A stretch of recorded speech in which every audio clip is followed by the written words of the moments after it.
Hey, afternoon everyone, how are we doing? Whew. What a day so far. Got a few in already, so welcome everybody. It's a bit sort of scratching my head as to what to do today, but then I do remember us looking at the Shortwave Herald last week. I've had a few comments about it, so not that many people have seen one of these, and certainly I don't think anyone's actually worked on one on YouTube. Apart from maybe me, I'm not sure. I know there's a video of mine out there with 3 of these on. I've got 3 or 4 of these, so I thought we'd dig it out today and just carry on from where we left off last week. I think we were whacking transistors, pulling legs and pushing buttons and all sorts of stuff to try and get the thing working. So who we got in? We got Mac Vision. Good afternoon to you, Mac. Phil Taylor, Theo, Anthony Carter, Nick Patronics. Oh, something's trying to fall off. Mike Atlantis, hi Mike. Rob Titheridge, Doug McCartan, Luigi, hi Luigi, and Rob Cross, afternoon Rob, and Keith, hi Keith. So a little bit later today, as I say, the plan today was that we were going to go to a car boot sale, which started at 12 o'clock. So I thought we'd be pushing it a bit to go live for 2. So I set it for 3 today. Anyway, off we tootled to the car boot sale, and lo and behold, they built a housing estate where it used to be. So I thought, okay. So we drove about 20 minutes to get to this car boot sale, and they built a housing estate on the site of the cattle market where it used to be. So unfortunately, we had to turn around and come back home. But we went via another boot sale, but they were just packing up. So that was a bit of a non-starter today. When I got home, I discovered that they'd moved the car boot sale about 15 minutes down the road. So really, I should have Googled it while we were there and just gone to the news site. But there you go. That's how it is, isn't it? Afternoon, Bruno from Chile. Welcome, mate. All the way from Chile. Andy Beck. Hi, Andy. And Benji's in. You've been swimming in the kitchen. Do we need to ask, Benji? What have you been doing in the kitchen swimming, mate? Have you had a flood?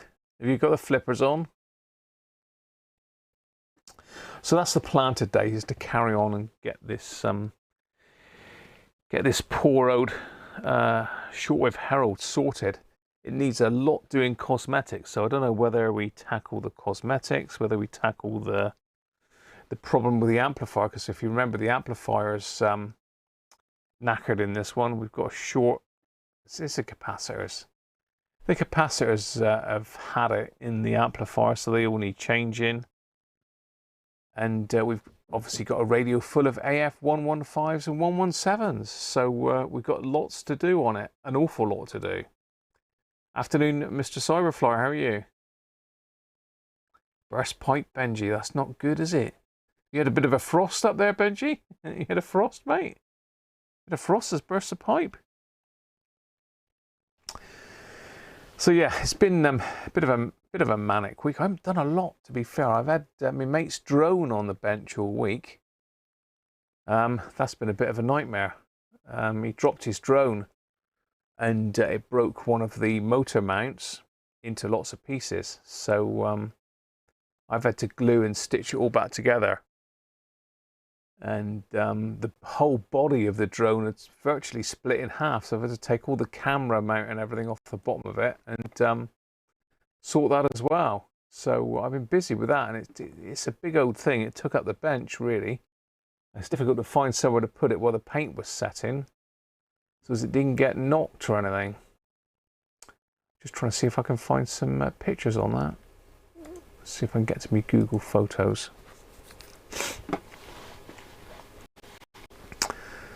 I've actually put a video of it actually running up on Patreon, but where are we? Is that a good picture? Yeah, okay.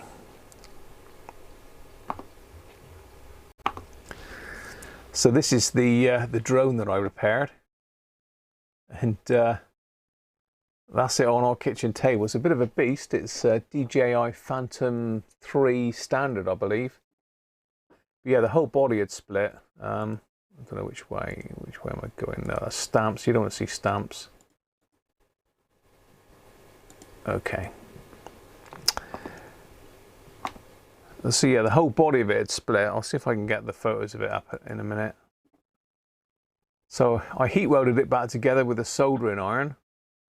And then I put, oh, what's that stuff called? What's that mental epoxy called? JB Weld. I put JB Weld on it. It looked like I'd drawn black lines all over it, so I had to sand all that down and just put a bit of paint over the top. But unfortunately, I didn't have quite the right match on the paint, so my mate's got to go and find himself some paint. I think I did post some pictures of it actually earlier in the week, but yeah, okay. So yeah, that's where it broke. This piece here had actually come right out. That was totally missing. I've sanded this down now. You can see it's all flat. So basically, I ran the soldering iron sort of in a backwards and forwards motion along the cracks to join them, and then I put glue over the top of that and glue in underneath. This whole section here was completely off right the way across there. So that's all been rejoined, and I've touched it up with paint now, so all well and good. It's up and running. Oh, hang on, where are we? It's all up and running now.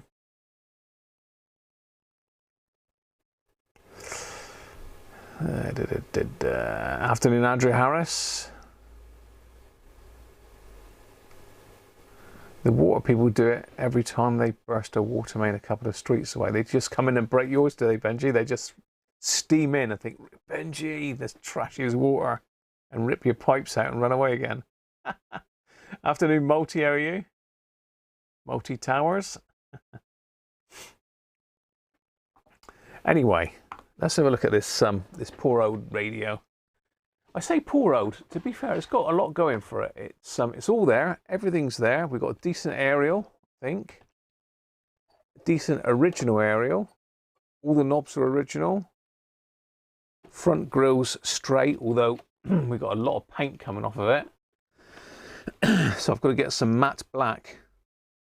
It's strange because they haven't masked it off straight when they painted it originally. So do I correct Hacker's original paint job, or do I leave it as original? Let's stick me picture in picture. So do I correct this? Because some of it, like this one here, it really tapers off on the bottom. I don't know if you can see that, but the actual mask line is down here, and it just tapers, it goes right to the front and then starts tapering back in there. And this top one is masked much further back. I don't know. I think probably keep it the same if I can bend the masking tape the same as they've done it.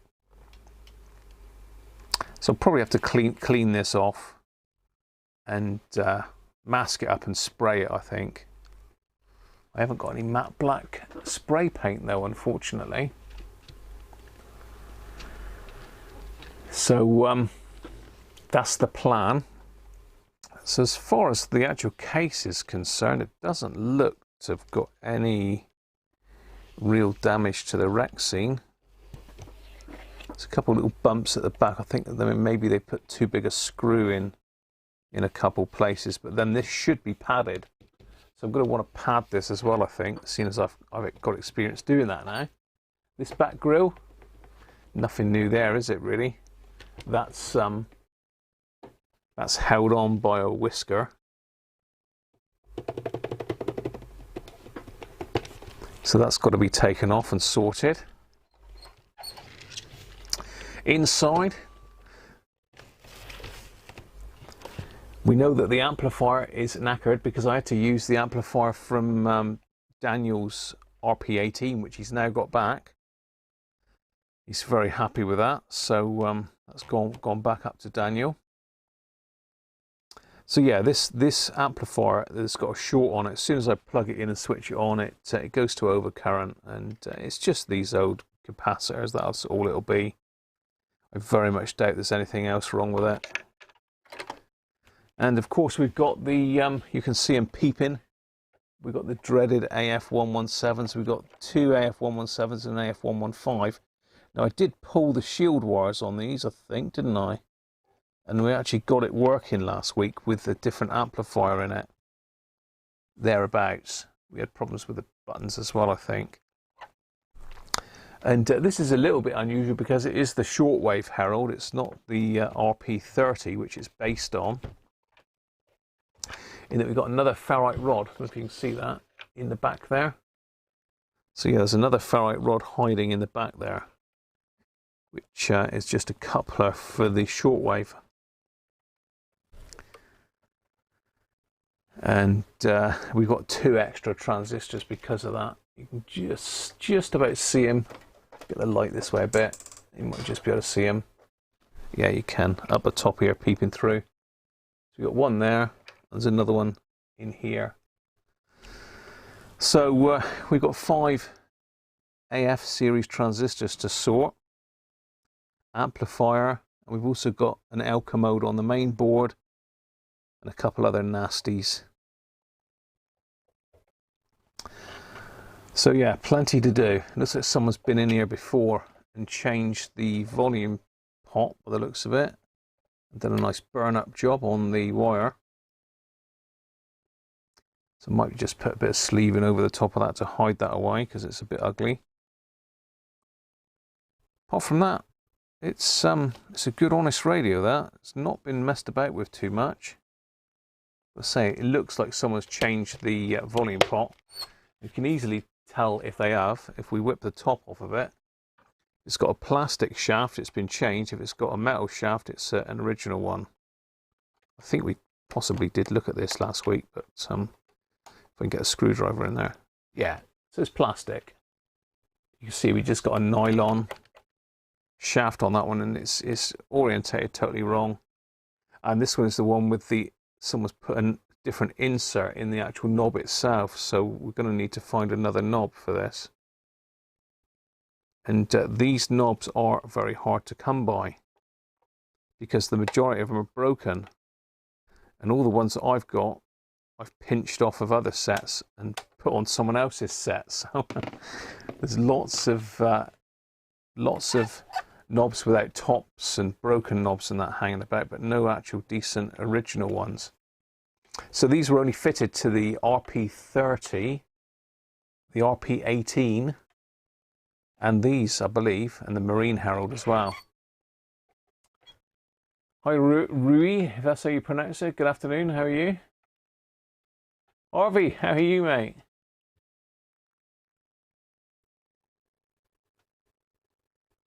A mug of garden tea.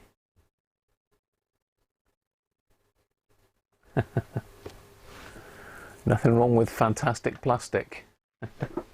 Yeah, unfortunately what happens is these get brittle with age, and people tighten up the screws too much, and it just breaks the hole inside. I mean, that one I might be able to rescue that one, because it has got an insert that's been glued into it. So they've taken that out of another radio, but it does actually sit on there all right.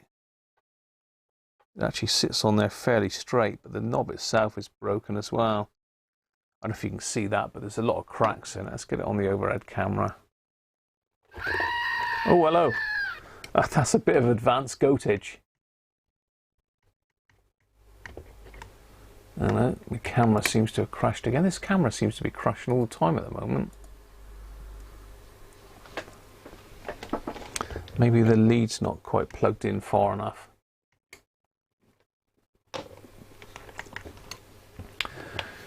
Right, can we see that? Pretty much.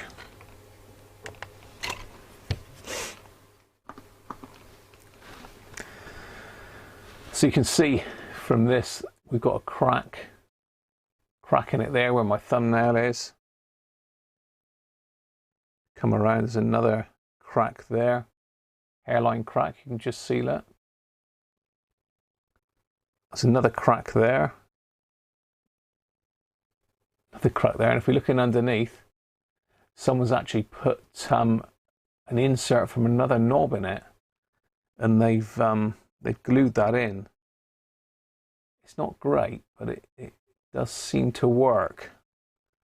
So I mean, what are we going to do? I mean, it wants sorting. If I'm going to restore it, I'm going to restore it properly. So it's not going to be a repair, it's going to be a restoration, this one.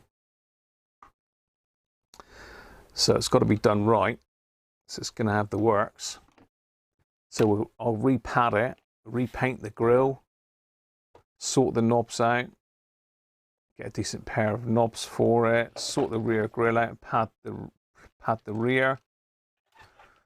So I think we need to get the thing apart. Just quickly have a look at the bands that this one covers. If we can get the light to stop shining on it. So it is an RP31sw. So it's got a fairly unique number. It is unique. So meter bands, we've got one shortwave band that goes from 16 meters up to 49 meters, or the other way around, isn't it? 49 meters down to 16 meters. So in megahertz terms, that's 6 megahertz up to 18. So it covers all the broadcast bands really. But again, it's AM only, there's no sideband, and we've got no fine tuning on it. So it needs to be a fairly strong signal to pick it up. And it can be a bit of a pain to tune it in because it's got no fine tune or pre-selector or antenna tuner or anything like that. So, you know, it is functional. I suppose these were, these would have been tended to the sort of keen radio listener that wasn't interested in VHF, I suppose. Derek, good afternoon. Pryor, afternoon, John, and Andy Tobin.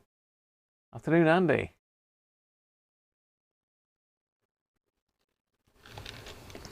So I think what we'll do is we'll get the amplifier done to start with, and see how we get on for time, because the amplifier is absolutely rammed full of capacitors, as we found out from doing Daniels and all the other ones I've done. I've done a lot of these sets. Will that fit in there?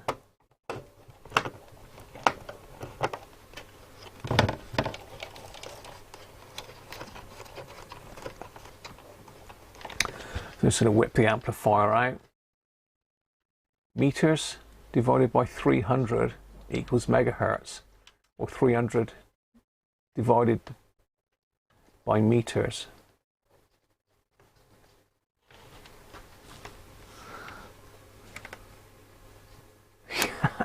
Don't get all mathematical on me, Harvey. But yeah, I always get confused about meters and megahertz.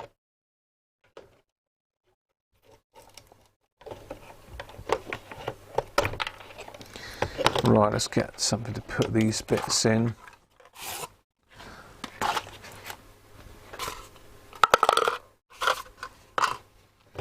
Right, so this is the item that we're going to be looking at today.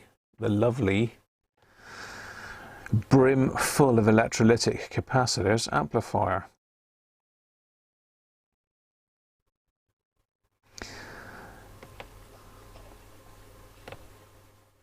So it's a restoration, so we're probably going to have to use all blimmin' axial caps in the thing, aren't we? Which is going to be a bit expensive. I can't remember what I paid for it now. I didn't pay an awful lot for it, because for a restoration set I wouldn't normally pay more than sort of 20 quid, to be fair, if it's half decent and got all the bits. So I probably paid somewhere around about 25 quid for this one, I'd have thought.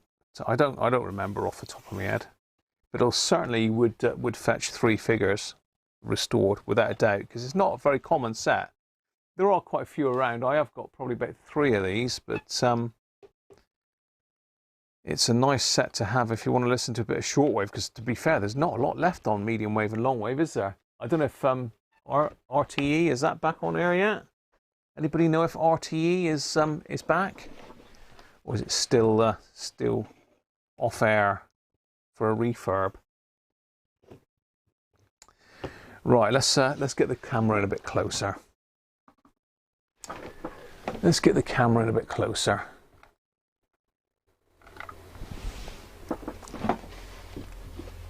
I need to sort out a beer, actually, don't I?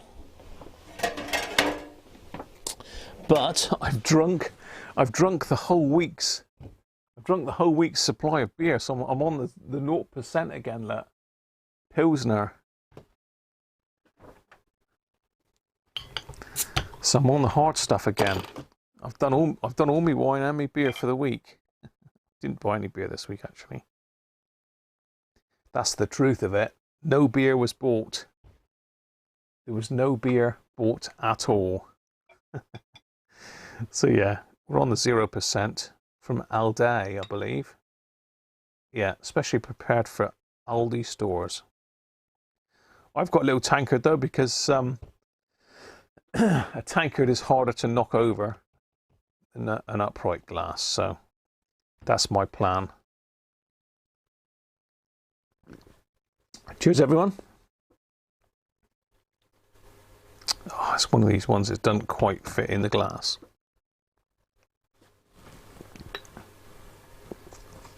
There we go. Right. Drink sorted. Next thing we've got to do is turn on this noisy blimmin' thing that I still haven't sorted out yet.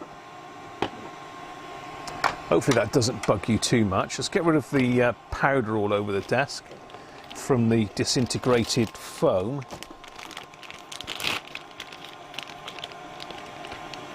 Daniel, how you doing, mate? Been packing for your holiday? Capacitor bingo, definitely. You are the controller of your channel. What are you saying, Harvey? I am the controller of my channel. What?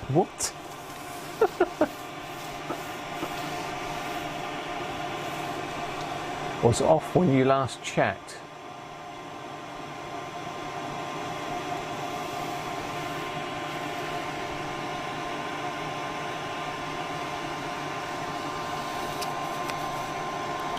Right.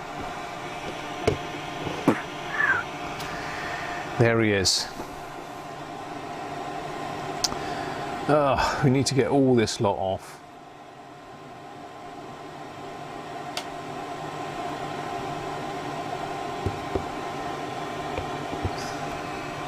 Hopefully that RP18 is going strong still. It's guaranteed for a day, actually, Daniel. It's guaranteed for a day. A 1-day guarantee period. It was a bit of a pig to sort, that one, actually. It did not want to. It did not want to have the quiescent current of that done on it. I had to reflow a load of the connections on the back. All sorts of things. Because these have got this horrible. I think you can see it in the back there, just about. Got this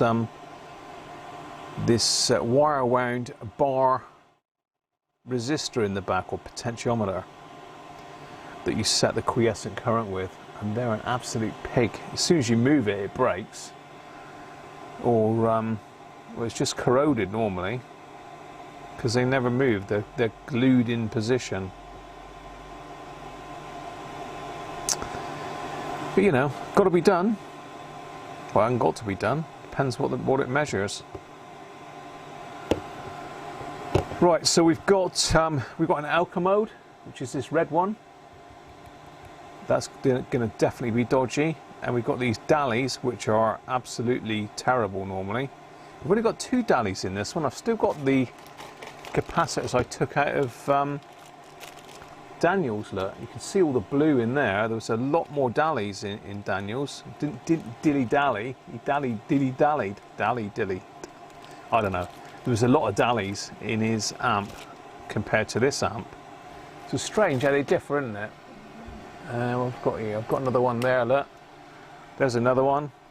So again, exactly the same amplifier, but they've used different capacitors. And just for good measure, there's another one,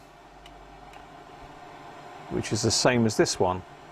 So there's three identical. Those two have got the same caps in pretty much, but that one's got all the dallies in it. Yeah, oh well. We'll keep its original amp anyway. Because say, this one has definitely got shorts, so one of these, or more of these, it turned out to be 3 or 4 in the other one. Rolf, how you doing, mate? Got your flask and your nice scone, very nice too. I hope you've got the cream on first and then the jam on top, Rolf. RT's supposed to be back on the 14th of August. Cheers for that, Doug. At least we'll have something else to listen to on Longwave then, won't we? Right, let's get some of these caps out then. So we got, I'm going to go for the worst one first, which is obviously this Alka mode.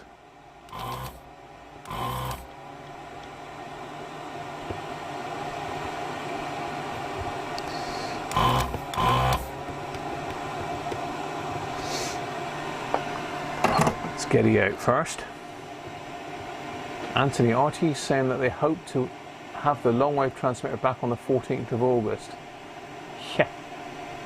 Doug's just said that, Anthony. I think you just doubled. Arena, how you doing, mate? I see you've got a new video out as well, Mr. Arena. If you don't follow Mr. Arena Engineering, he does make some good videos, and he's just got a new one out. I saw pop up when I was having my dinner, so I haven't had a chance to look at it. And Mr. Cody's has also got another one out at the moment, so both well worth watching. Both for later on if I get a chance. So that's C15, that's clearly mocked on the board, and it's a 500 at 12 volts.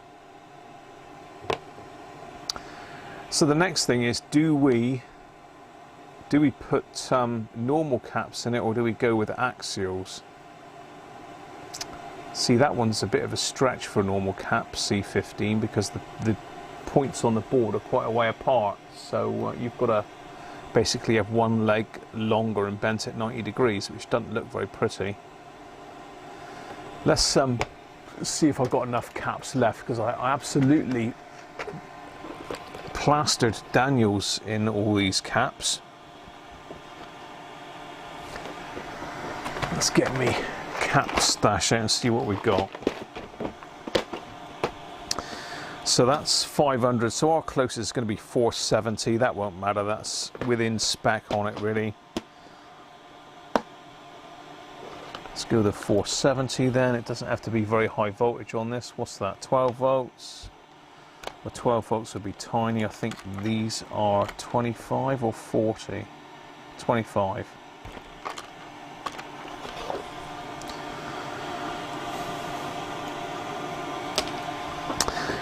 Let's say these are getting stupid money now, really. It's getting very expensive to repair these radios now. So let me just have a look here. Let's eye this up. Yeah, just go, I think. So we'll check all these at the end. Do a bit of capacitor bingo on them. Cheers, everybody.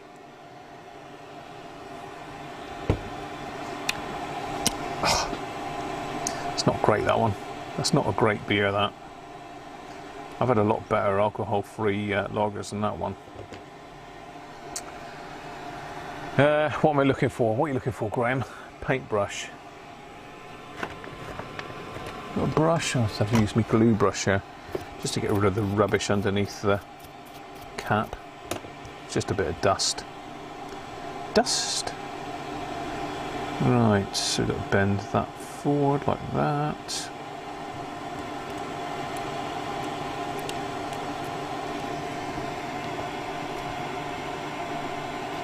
RP18 sounding fab. Excellent.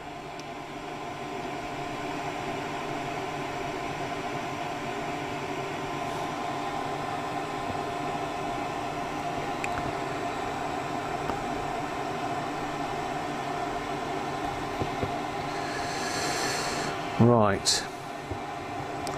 Let's get this one soldered in then. What soldering iron tip have we got in? Here we got that hefty Allen wire.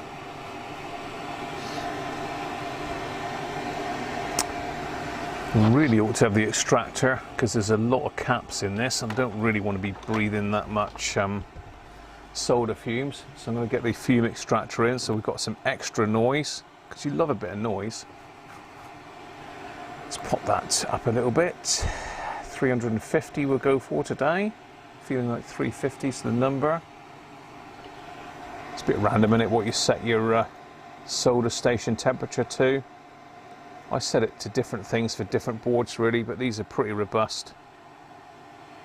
Let's get the flux out as well, just to give a nicer joint.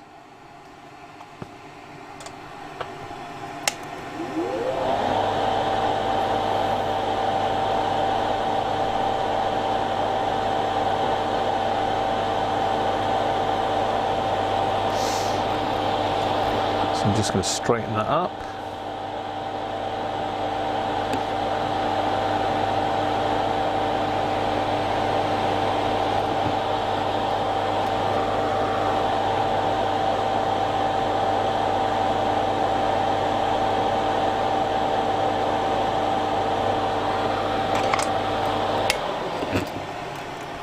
I'll turn it off between caps so we don't have it going all the time.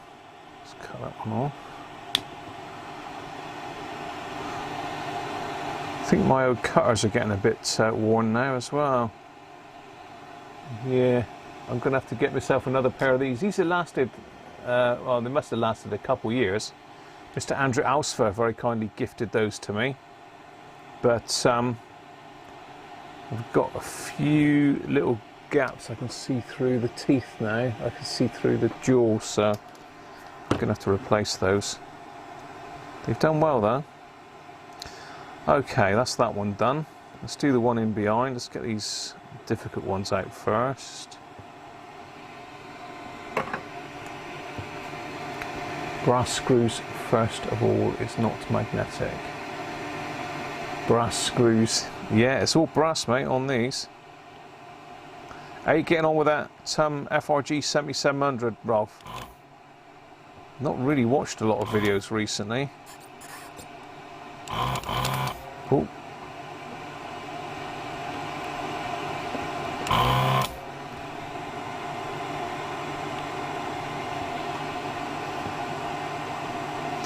I think there is a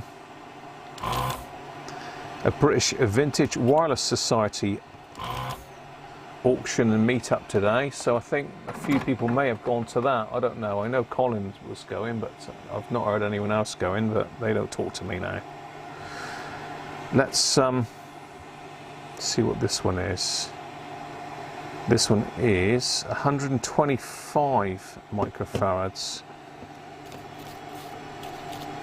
125, that's an awkward size, isn't it?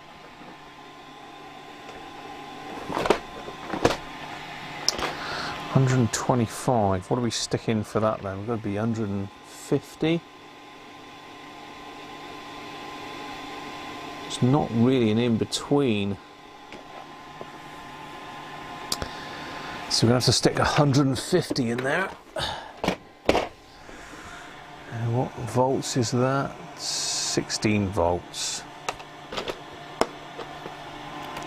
I think we've got some 16 volt ones, yeah. So we'll stick with the 16 volts. 125. I expect there's a radio that's closer to that, but I ain't got any. I think there's 120, isn't there, in a radio? In fact, yeah, there is definitely 120 in a radio.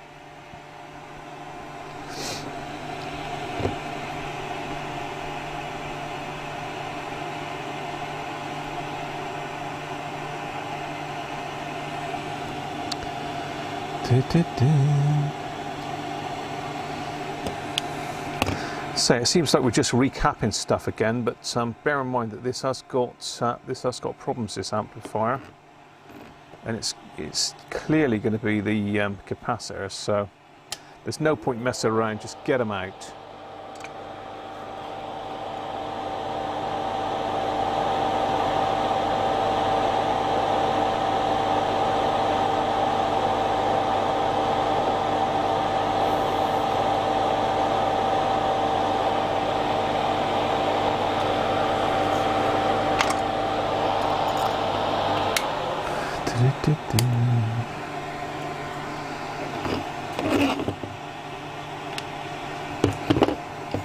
Two down. I've got a load more to go. There's another one in there. Let's get that one out.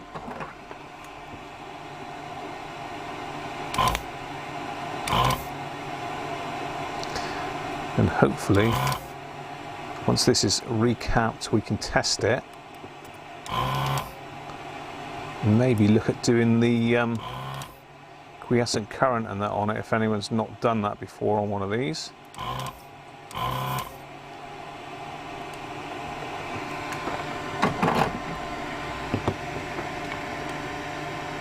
Nightmare. You reckon it'll take months to recap? Yeah,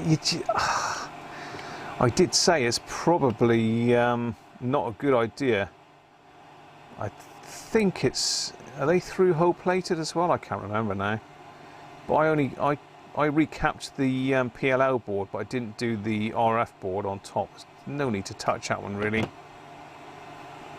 And a lot of the caps around the VCO are set in wax as well. And you do have to do those really.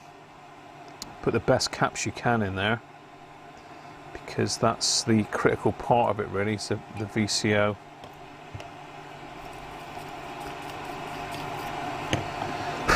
Alright, let's have a look. Okay, what's this one there? 250. 250, so I could stick a 250 in there, but it would be a bit out of sorts really. I've got some sprayed atoms at 250, but we'll stick a 220 in because that's a more normal size. What voltage is that? 12 volts. So we only need a little tiny one, don't we?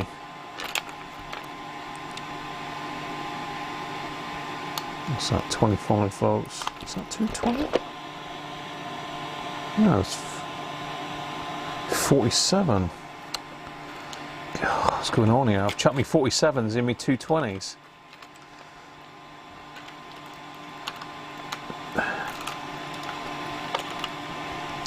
Are they all 47s? Yeah, they're all 47s. I thought they were a bit small as well. 220, even at a lower voltage, it's going to be a fairly big cap, isn't it? Also those old Philips ones, they look quite nice. 16 volts. Let's stick an old Philips one in there, can't we? Old retro Philips one. Yeah. New old stock Philips. It's probably way out. Let's just test that one a minute. It doesn't matter if it's a little bit high because let's say we've got a 250 in there at the moment. Let's just have a look to see what this one is then. You can never guess if you want what a brand new Philips 220 is.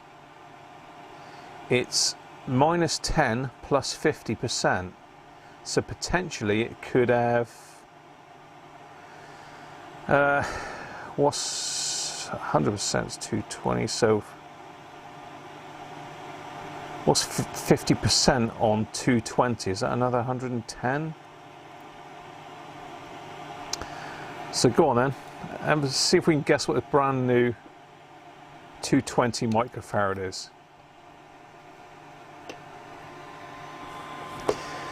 Let's get that one out of there. 222.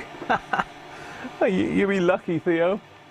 How you doing, Theo, by the way? I think I said hello. You just dropped in? You're listening on the Eddystone. Very nice. 90 caps. The FRG 7700 is a nice radio. I've done 3 of those now. I did have somebody want me to do another one for them, but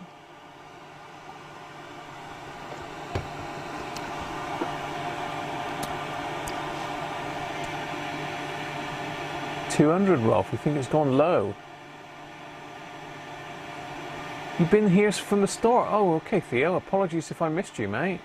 I'm just looking back through the chat. I can't. Oh, yes, you were. Yeah, because you said after hello to Mac and Phil, didn't you? Excellent. Sorry, mate. I think I must have said hello to you anyway then.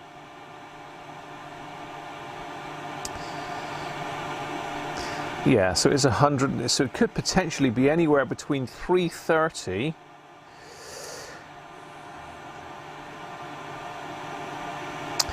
and 198. So anywhere between 198 and 330 is good for this cap.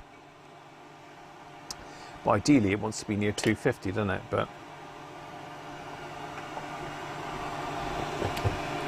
let's do it then.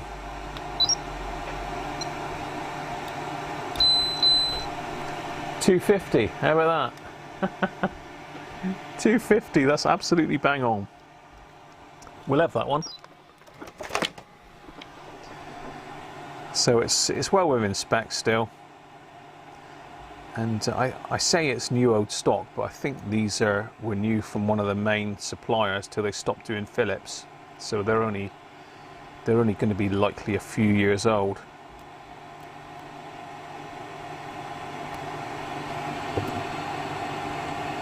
Let's pop that in.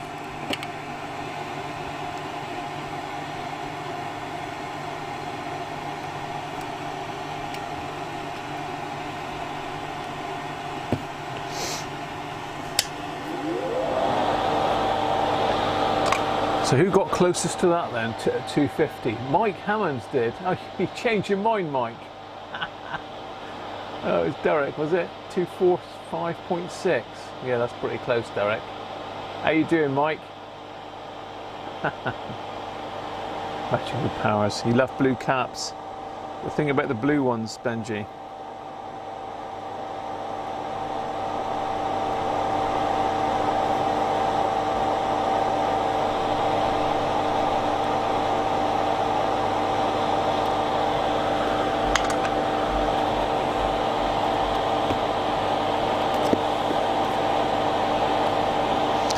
Straighten that one up.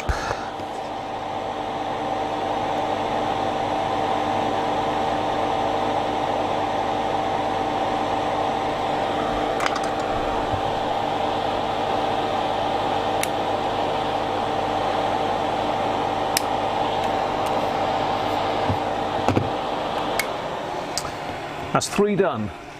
3 down. 1, 2, 3, 4, 5, 6, 7, 8 to go, I think. The trouble is that they look the same colour as the transistors. 1, 2, 3, 4, 5, 6, 7, yeah, 8 to go. Let's do this one next, then we'll work our way around.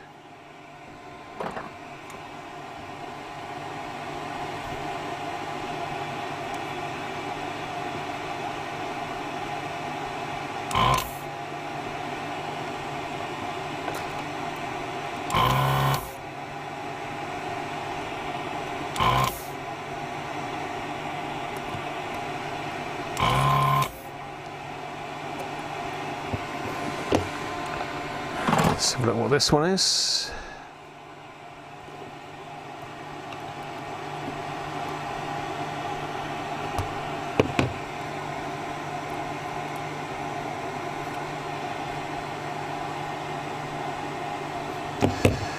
And we've got a 25 microfarad. At 25 at 25. 25 at 25. So we're going to stick a 33 in there.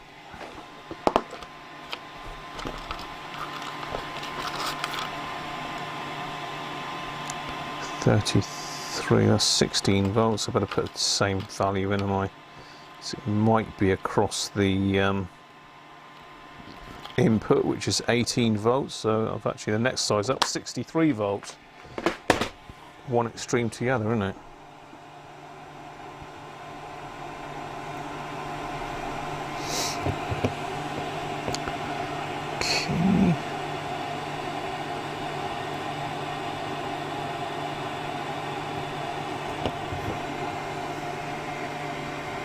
Cheated. I guess you did, Mike, because you had 2 goes. Cheats never prosper.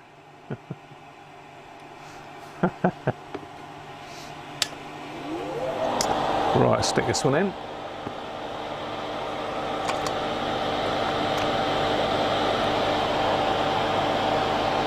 I've got to do that Hunter as well.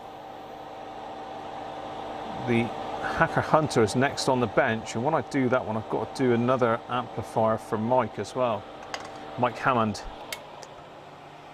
And I've got to slip round and see Mike. Probably won't be next week, Mike, but probably be the week after. I've got a lot on next week. I'm doing some fencing on Monday, over to Yeovil Tuesday, and up to Salisbury on Wednesday. So I'm all over the place next week. Busy old week. 4 done. Right, we're getting there. Let's get this one next. And here.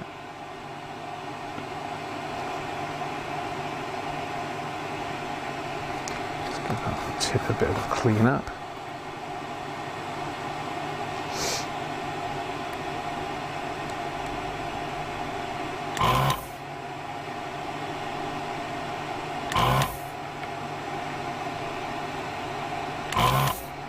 Now, what am I going on about Yeovil? Not Yeovil. Ottery St Mary.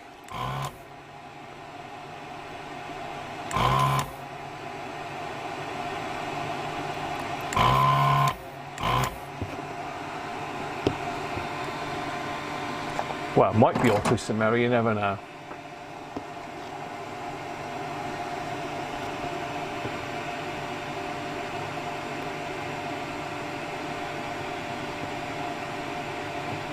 No turbo button.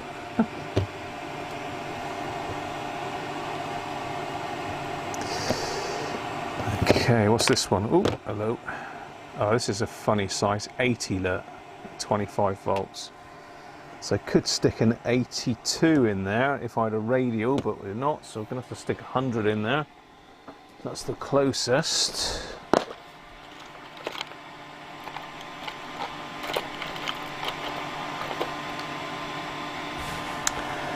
It's just that one. I'll stick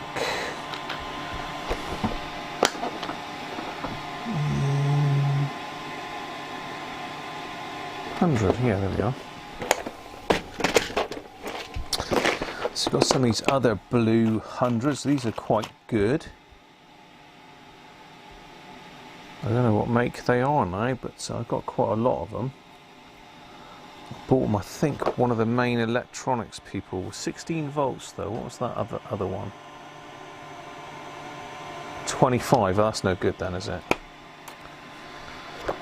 No. So we're going to have to stick higher voltage one in. Let's see what we've got here.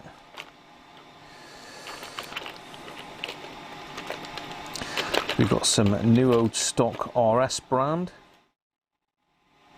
10 volts. Flipping heck. Now what are these? Sprague. 50 volts. There we go. Stick a Sprague in there.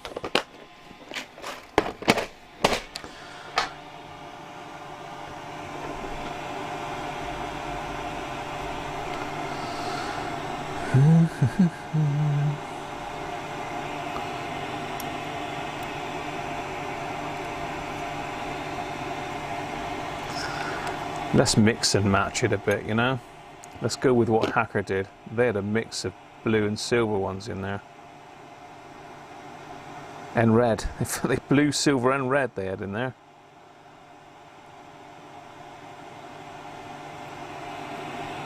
So I'm going with the black one now. So we've got blue and black so far.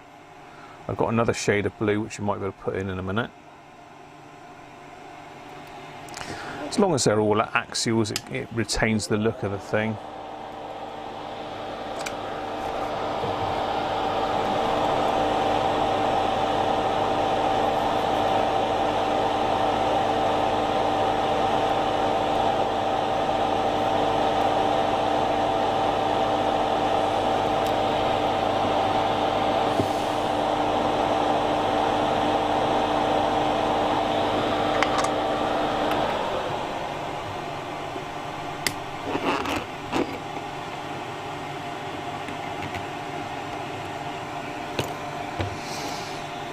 Okay.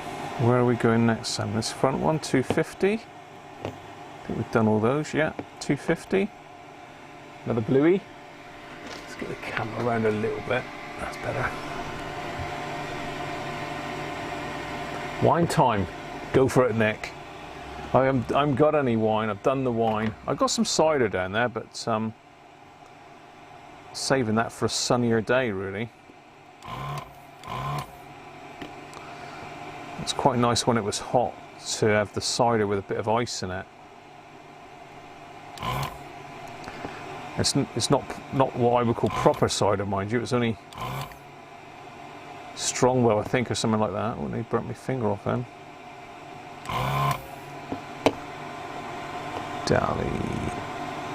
Dally, 250. Let's go 330 again.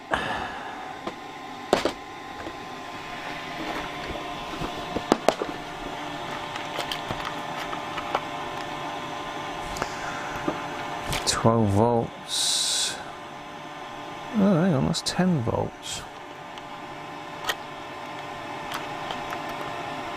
Unusual. 10 volts, is that right? Yeah, oh, okay. Gonna have to go bigger with that one then. We're gonna have to stick a 40 volter in there. Now, what size are these Sprague ones here? 16.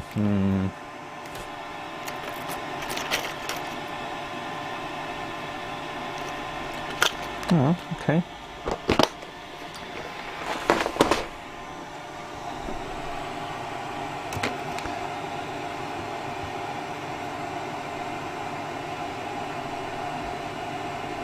$25, $220.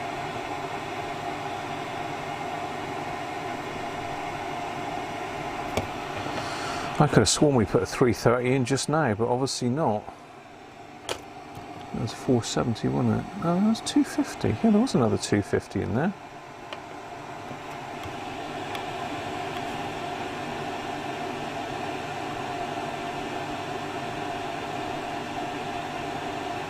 Okay, I'm cracking up. Where did that 250 come from? Have I put the wrong size in there? Or have I put a 220? I put 220 in it, didn't I? Of course I did. I put a 220 in, that's why. Let's do the same with that one.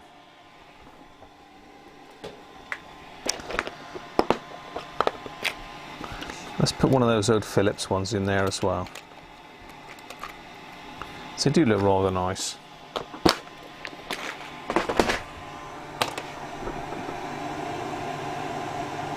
I do normally go bigger with caps rather than smaller, but it's only 30 microfarads out. For a cap of that size, ain't going to be a problem.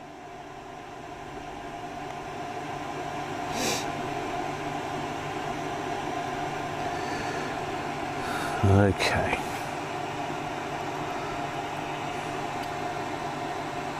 So a nice blue Phillips going in. Let's put that a little bit closer. Let's put them in there.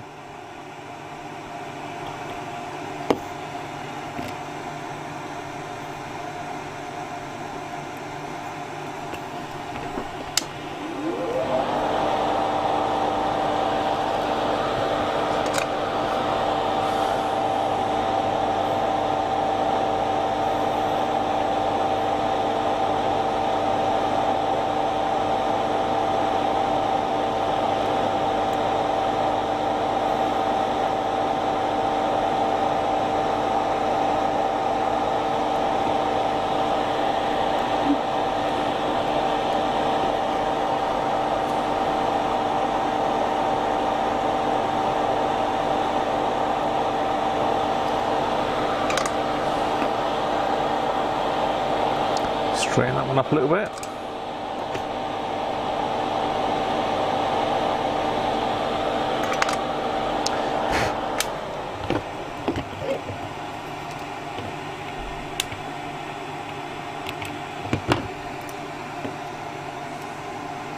Four to go.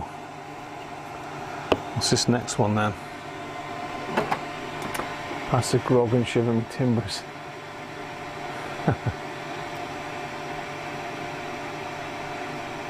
So he's on a pirate ship. Or, I mean, mateys.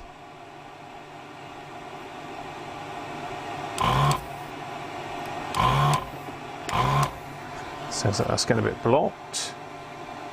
Let's give that a little ream.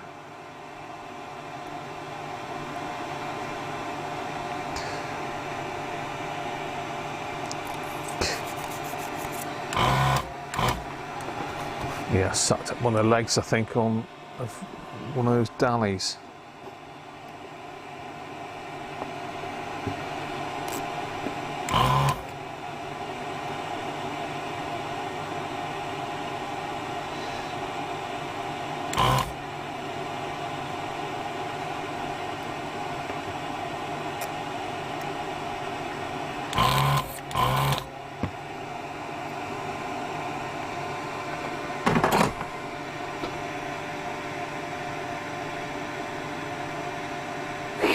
Sunday afternoons, cleaning your workshop office, recharging alkalines, reformatting hard drives, and discovering miscellaneous screws everywhere. We've all got those.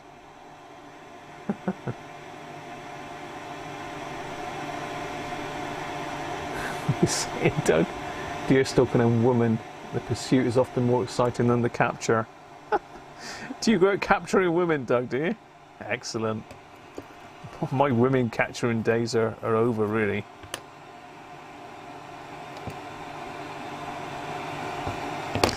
What have we got here then? A 40 now. There's some weird sizes in it. 40 microfarad at 16 volts. So we need a 47. What have we got for 47 then? We got anything fancy for 47? Oh yeah, we could stick a bluey in there. We could stick a sea blue in there. 16 volts. So what size is that one? 16 volts. Well, there we go. Let's pop a bluey in. Let's mix and match him.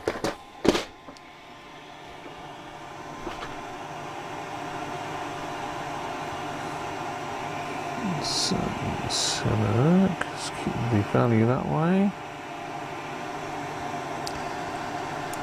It's another axial.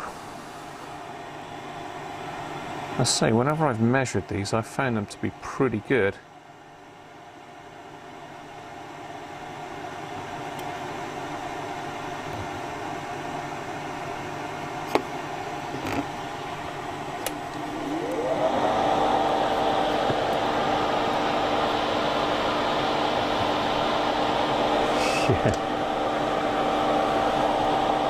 Yes, usually I get the Hoover around here once or twice a year, and when you hear those screws rattling up inside the Hoover, you think, I wonder if that was that screw that I lost out of that and I had to replace.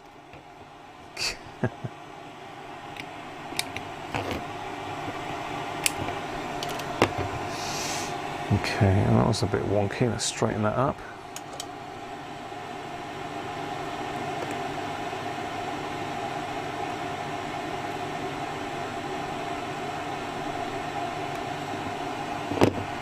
Better. Oh, hang on, no, there's another 4 to do still. I thought I was on my last legs, but I'm not. Got another one in there that was hiding behind one of those yellow ones.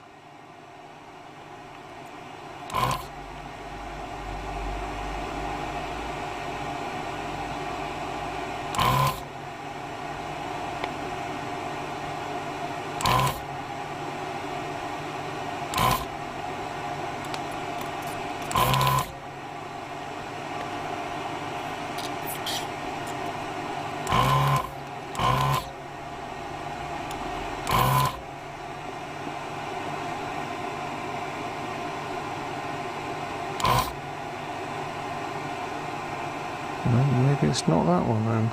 Maybe it's that one. Yeah, okay. Just desoldered the wrong thing, but no, what I just soldered the leg of a resistor there, I think. So what's this one? a 25 at 25 again. 25 at 25.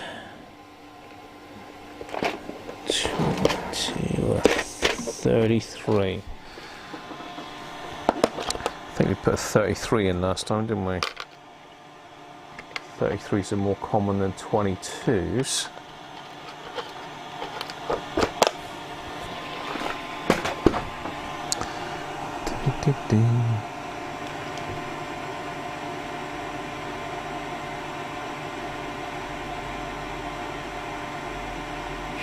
Spring. Yeah. Oh, those cassette mechanisms can be a nightmare with springs and that, can't they?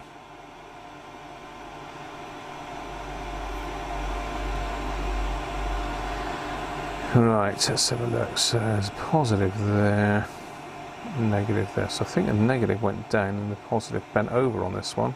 A bit different, but there you go.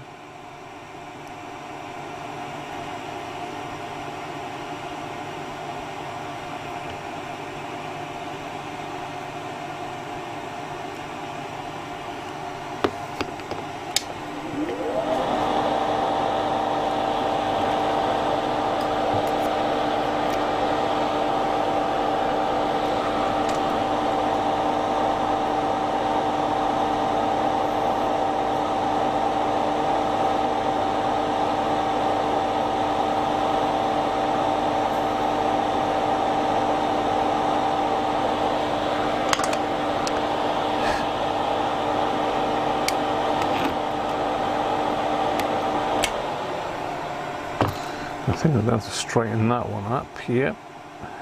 Yep.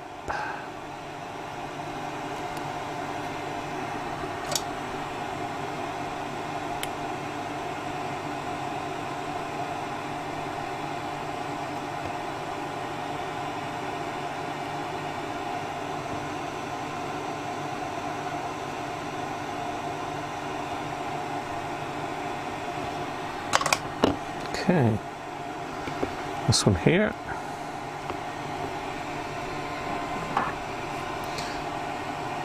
There's a lot of caps in this thing.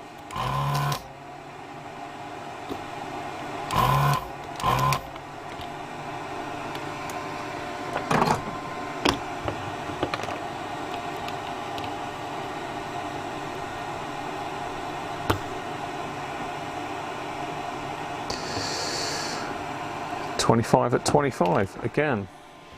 I've got no 33s left now.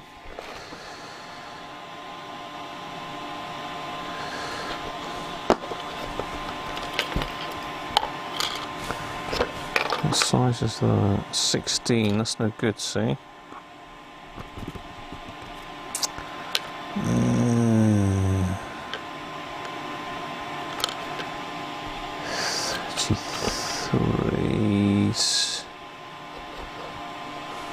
No 33s left.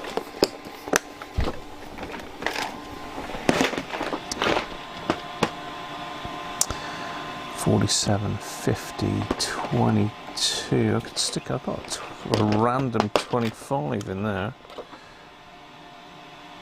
25 at 25. Yeah, that'll do. I've got an actual 25 microfarad in there. I've obviously bought that in for something. Never used it, so it's going in now because I've got no 33s left. What's the bet on one of these other ones is 33 as well?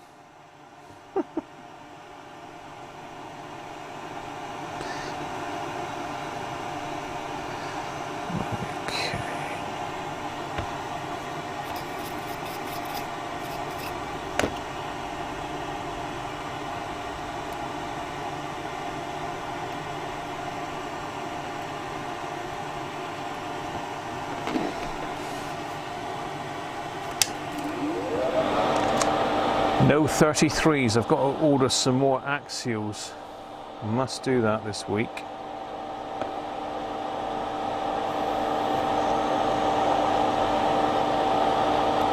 Unfortunately, I just had my account come in for CPC as well.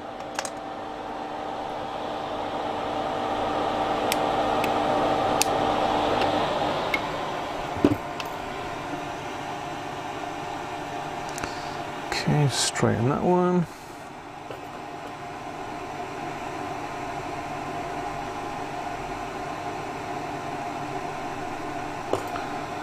So I've got to re-solder that one I desoldered there.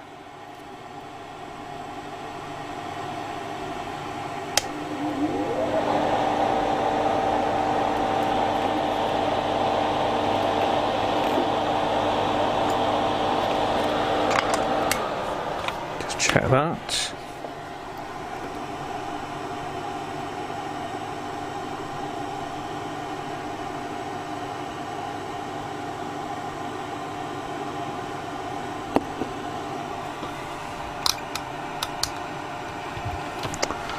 Just make sure that that's not a break there.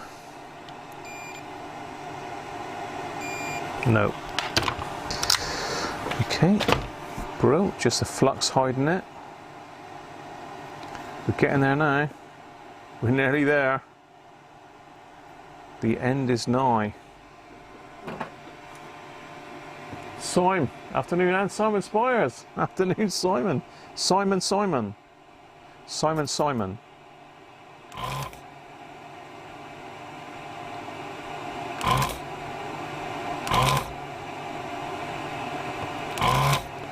We're just doing the amplifier, Simon, on this Shortwave Herald.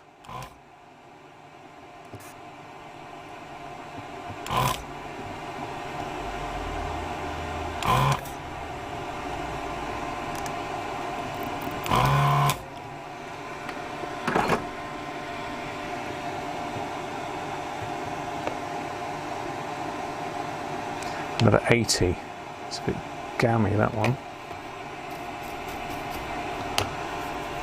Another 80. So what do we do for 80? We stuck 100 in, didn't we? What's the value of that one? 80 at 25 volts.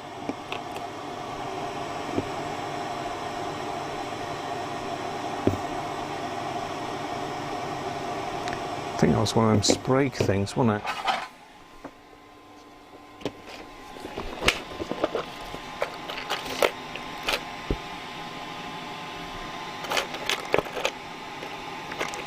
Yeah, Sprague.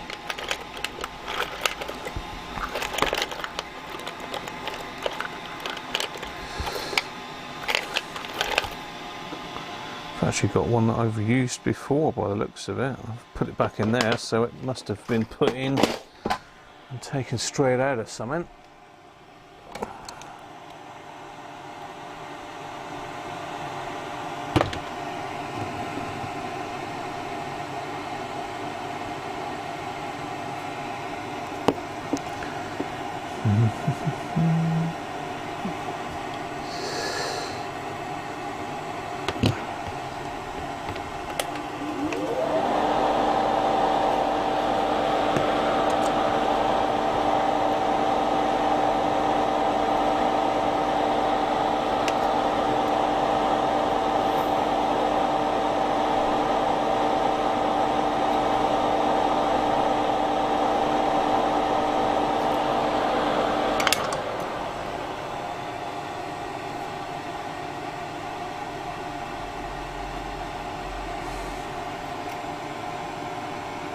Sort of a bit of a lean going on.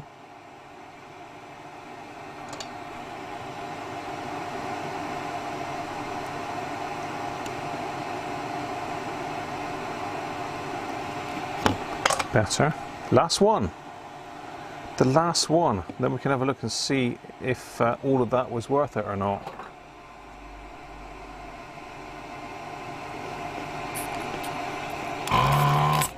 Ooh.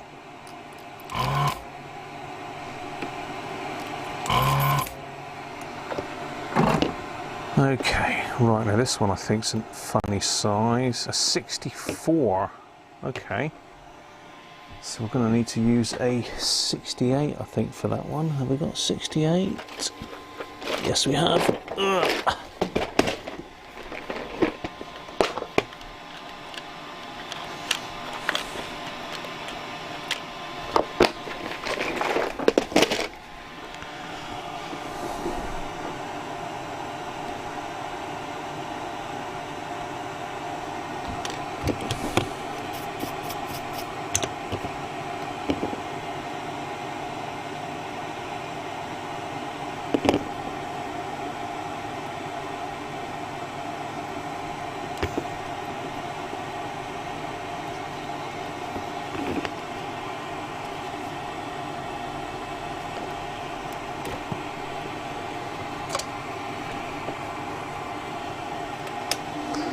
Here we go then.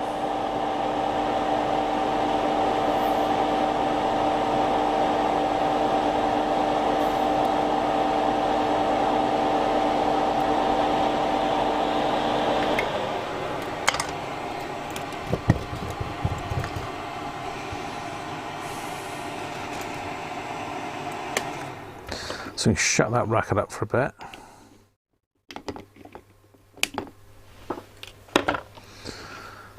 And let's just straighten it up a touch.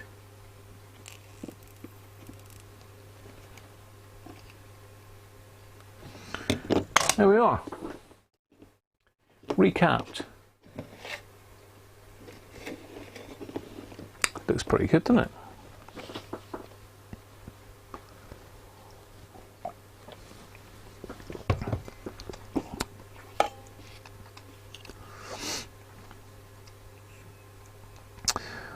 Right, let's stick it back in the radio then and see if it works.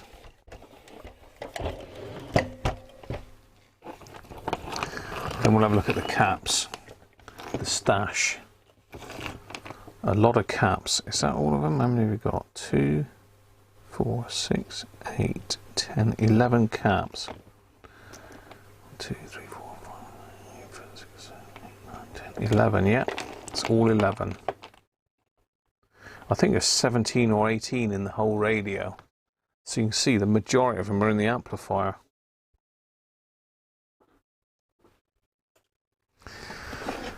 Let's find the case. Say before it didn't work at all with this amplifier.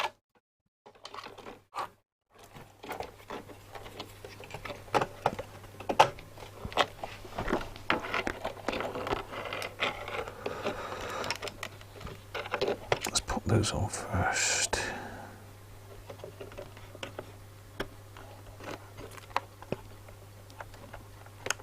You always hear a little pop in the speaker when you plug the speaker leads in one of these. It means that some of the caps have still got charge.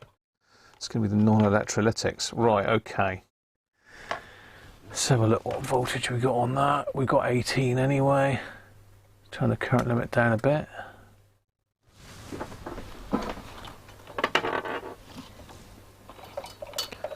Done with my leads here.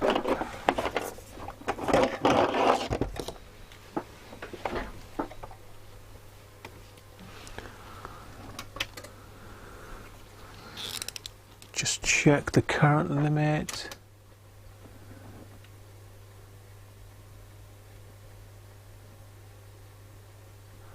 Set it to about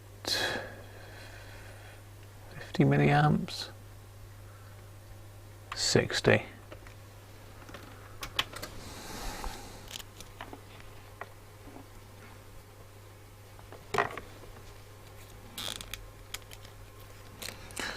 Let's connect her up and see what happens then. Stick it on medium wave.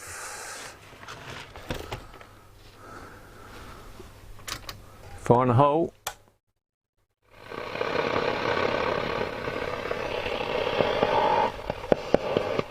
20 milliamps he's drawing. Ideal. Zoom out a little bit.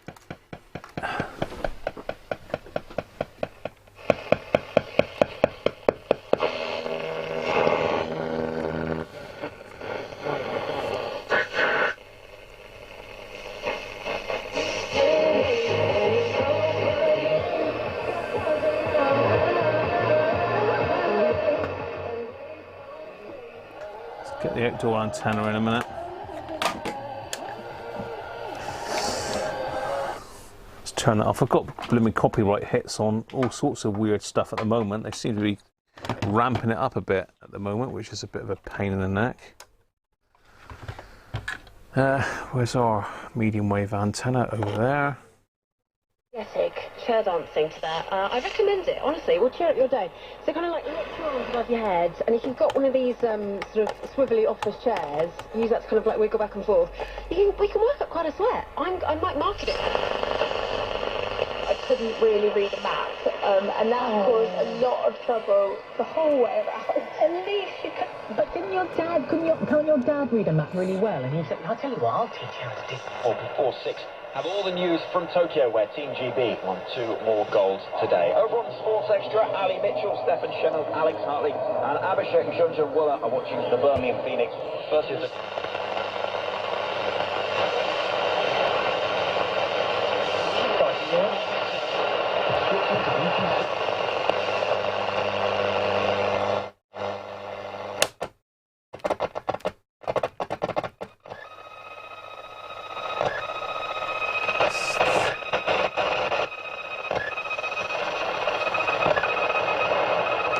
Medium wave, long wave I mean. Closer to her son with Maya. Why did you choose to present the complexities in this particular relationship between Rohana and Maya? Basically, Maya is a slightly prickly character, and I wanted her to be that way. But also, she takes this war so seriously, and she can't understand why her mother has to go on a journey from saying, well, I'm not 100% sure this is risking my children's lives. I feel ambivalent about it, and I actually speak the language of the enemy. That is my language. So she has Urdu, exactly. So she has to go on a journey, and her daughter kind of represents the other extreme of saying, this is what we have to do now. This is absolutely essential, and why can't you just be more like me? And they're sort of having this battle while this war is continuing. And really, Rihanna's journey is moving towards. Yeah, that's fine. No problems there. So that amp is now working. And our radio's working because obviously we did zap. No, we didn't zap them. We just took the shield wires off. So there we go. Back installed. Let's just catch up with the... Brett's in. Afternoon, Brett. You made it in time for Cat Bingo. Rare Beast, the Shortwave Herald. A nice radio though, Simon, isn't it? Yeah, there's going to be, I would say there's going to be probably 3 or maybe 4 really bad ones out of that. And I'm sure it's going to be those 2 as my favourites. Closely followed by that one, although these are a bit random. Sometimes they're absolutely spot on and sometimes they're shocking. And then we've got all these silver ones, which I think are Philips, but the blue has faded with age, I think. They might be silver actually, they might be Sprague or something like that, I don't know. But yeah, so let's get the ESR meter out and have a look at those a minute. Then perhaps we can set up and do the quiescent current on the amp and see how we're doing for time, whether we start the main board. More dust, look. More dust.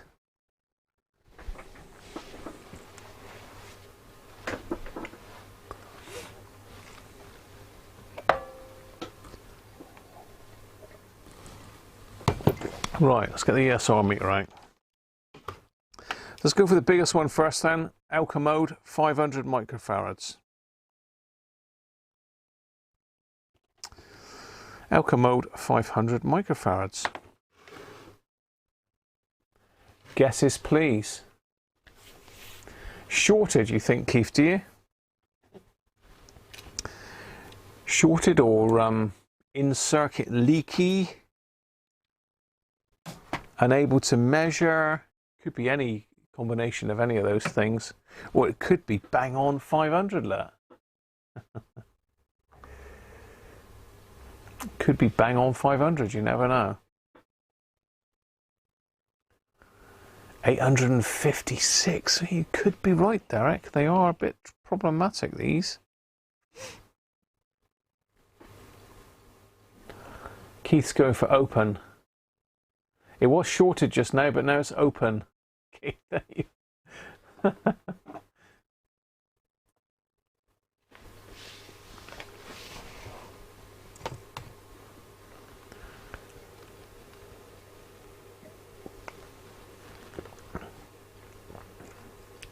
Does Al Commode terrorize all the other caps for money?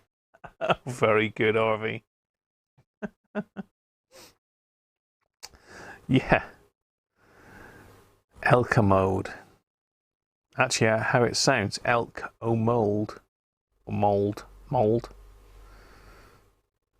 Lovely caps. They're nice looking in radios, really, but they gotta go. Any of these Elka modes or Dallies you've got to get rid of.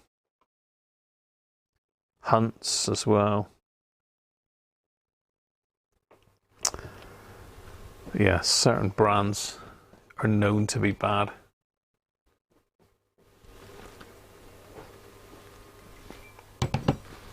Oh, I don't like that.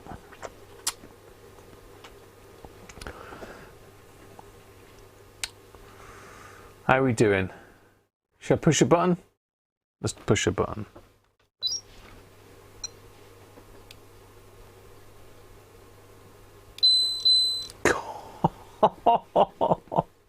Oh dear. Derek's closest. Look at that. 1,536 microfarads. I think that was slightly out, isn't it? Jesus. That's got to be the one, isn't it? That's got to be the one that's caused us the problems.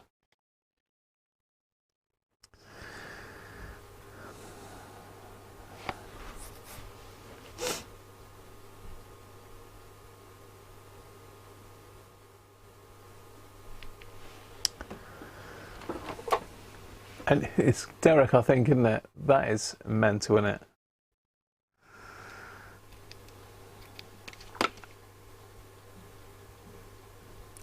It's not showing a high ESR though, Keith. Look, the ESR is only 0.29, but it's gone massively over its value. Okay, Dali next, then 250.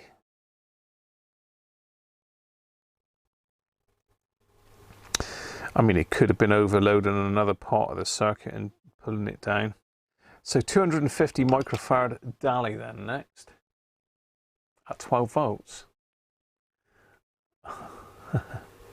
It definitely shot. 330, 568. Yeah, that's one of the worst ones.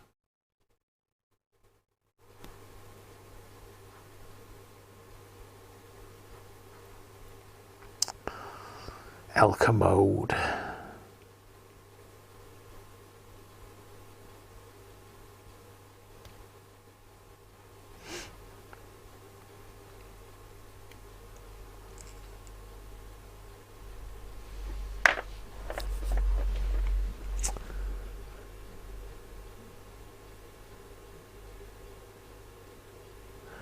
You wonder if they would settle at these values and be reused. Well, it must have dried up, Ralph, I would have thought.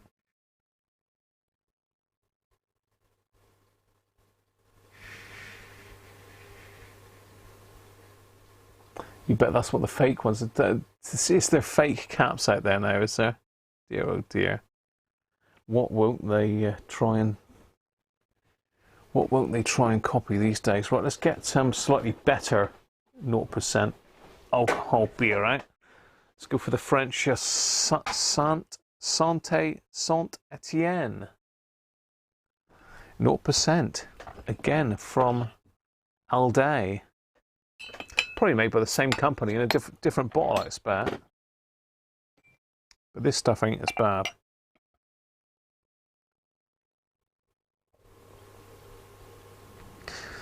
So we all done guessing on our 250.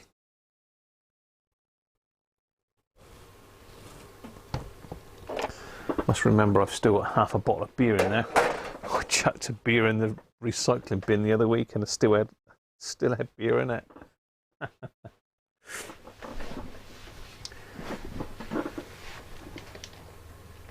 You'd have to test it for leakage at its rated voltage to get the full picture. It's only rated at 12 volts really, so I don't know that my Heath kit goes down that low, does it? It's not in here at the moment. I think the Heath kit starts at 25, doesn't it? Or 16, I'm not sure. Let me go and have a look a minute. Let me have a look at what the Heath kit leakage tester does.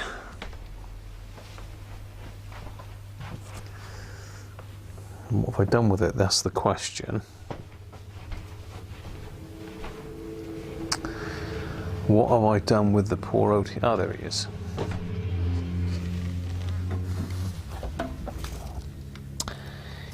Voltage power factor. I will test 5 volts and 25 volts. So I can only test it at 5 volts and 25 volts.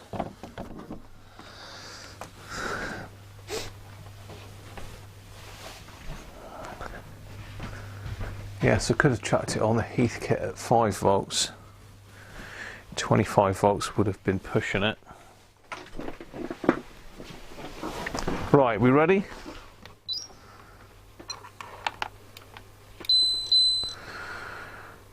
That one's not bad. 271. That ain't bad.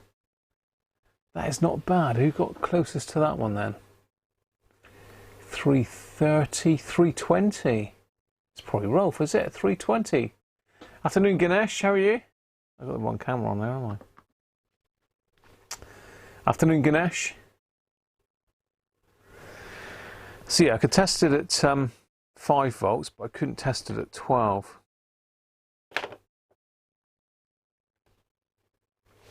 So that one's actually not a bad cap. So I wonder what the other one's going to be. So again, exactly the same. 250 at 12 volts. So have another go.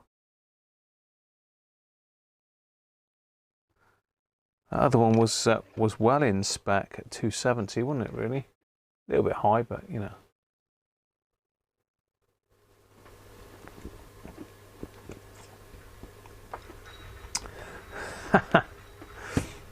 Oh, Rolf's going 370.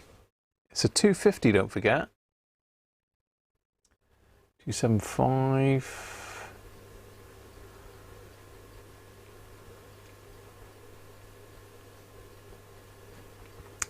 330, we've got 2 330s, 290. Who knows?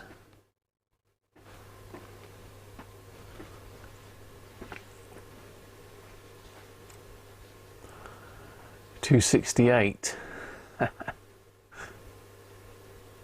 Good thinking, Andy.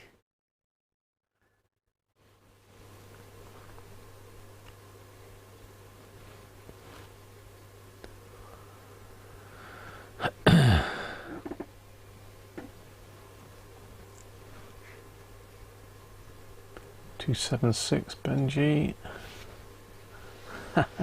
One above Sim at 275.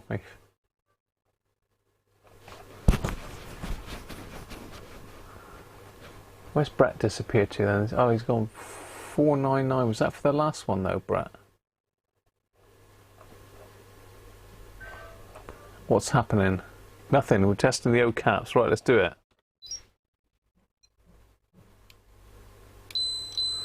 See, this just, it's random, isn't it? I mean, that one's like massively out. 458. Theo had 423. It's got to be Theo then, isn't it? 458.6. So both exactly the same caps, probably in a slightly different bit of the circuit. But one is measuring 270, the other one's measuring 460 nearly. So that one's had it. What else have we got? 125. We've got a 125. Now this is one of these blue, potentially a Phillips cap. 125 microfarads at 16 volts.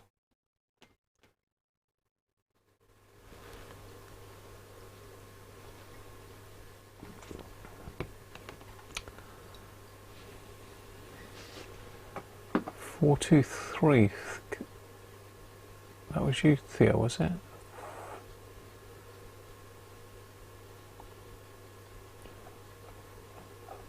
Shorted. 150, 147.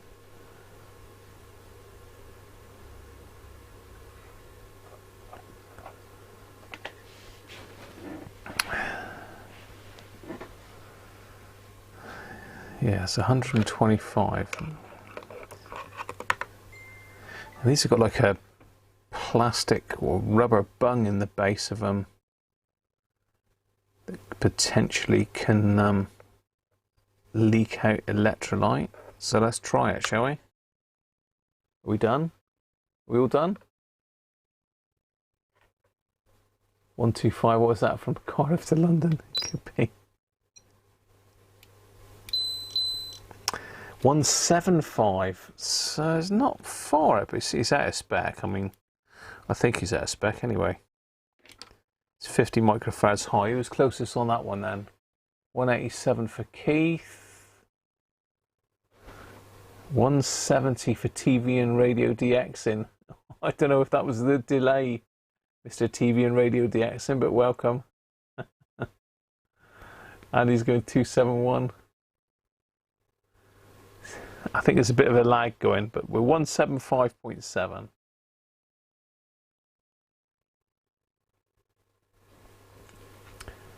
Keith was fairly close with 187. But TV and radio DXing at 170 is potentially closest. Referee's decision on that one. What have we got here then? We got 25s, we got a 64, 40. Okay. So the next ones are these 80s then. So we've got 80 microfarad next. One of these little silver ones again. 80 microfarads.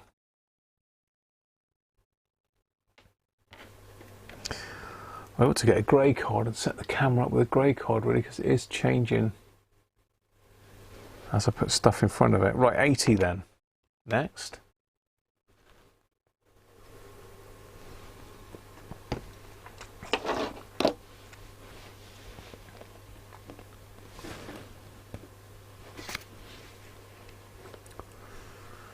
So far we've had two really bad ones, haven't we?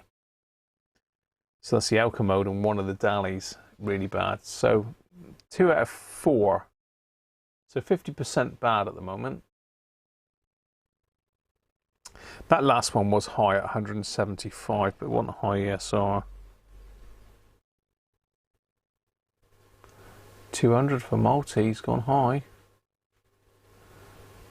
Simon thinks it's pretty much bang on. 240. Rolf's got no confidence in this one.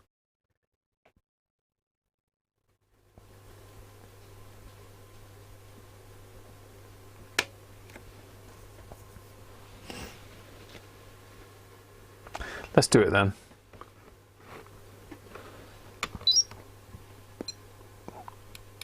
Ooh, hoo, hoo, hoo, hell. That's a surprise. That's gone the other way around. We've now got a really high ESR. We've got an ESR of 14.8, which is way too high. And we've got 0.77 microfarads, so less than 1 microfarad. Look. Shorted Keith. Knackered, I would say. Dear oh dear. That's a poorly cap. I don't know who was the lowest. Whoever's the lowest will get that one. Anthony was 99. Who was lower? Anyone lower than Anthony? 87 for Syme.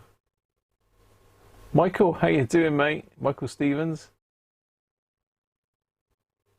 I think it's Syme with 87's the closest to it. Look, it's less than 1 microfarad. That one is absolutely shot. So we've got three bad ones and 2 good. So we've got a higher percentage of bad. So we've got another 80. What do you think this one's going to be then? Is this going to be the same or different? exactly the same cap, well, it's not the same cap, exactly the same value and type, 80 microfarads again. You'll take 78. Oh, you're 271, Andy. Oh, you're going to go with 78 for this one, right? Okay.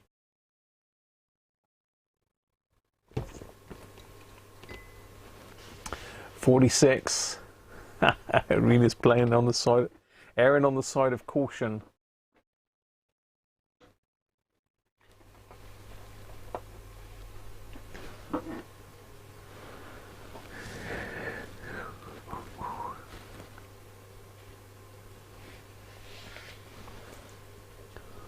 How are we doing? Are we all done yet?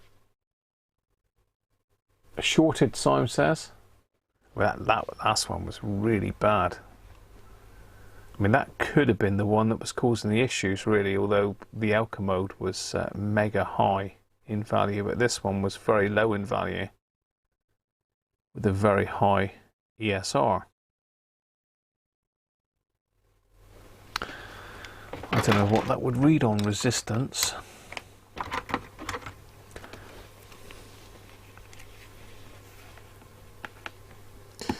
Problem when you measure resistance, you actually end up charging the cap.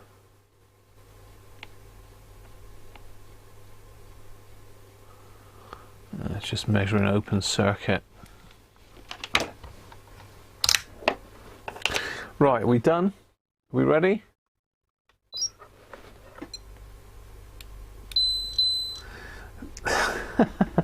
And that one's fine. Well, ish. It's risen a little bit. It's 20 microfarads high, but that's not over the top really. And 0.46 ESR. Strange, isn't it? Two identical caps in the same area of the circuit. It's not in the same bit of the amplifier, I don't suppose, but that one would have been okay. Wouldn't have caused too much trouble. And bearing in mind we put hundreds back in there. It was close to 102 then. Theo 125. You've set a line. You put a line, drawn a line in the sand, Theo, have you? So that one again, that can go in the good pile. So we're back to 50-50. We're back to 50-50. 3 good, 3 bad. Well, it's debatable. One of them was a bit high, wasn't it? But not a game changer. So this is a 64 now. 64 at 10 volts. Tony, good afternoon to you, Tony. How you doing, mate?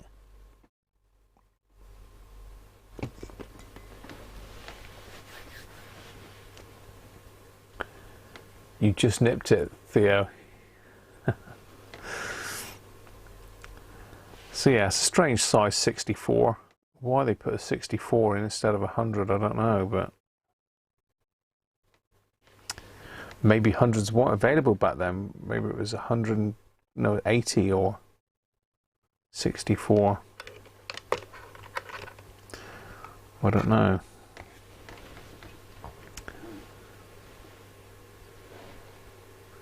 Yes, this one, it does work very well. Gives us a good idea of whether the cap's good or bad. Really, it doesn't test leakage, but it does. Well, it does test it a little bit because it does say if it's in circuit or leaky. But that's about it. Let's get rid of some of this nastiness on here a minute. There's foam knocking about. I don't really want to be breathing all that in.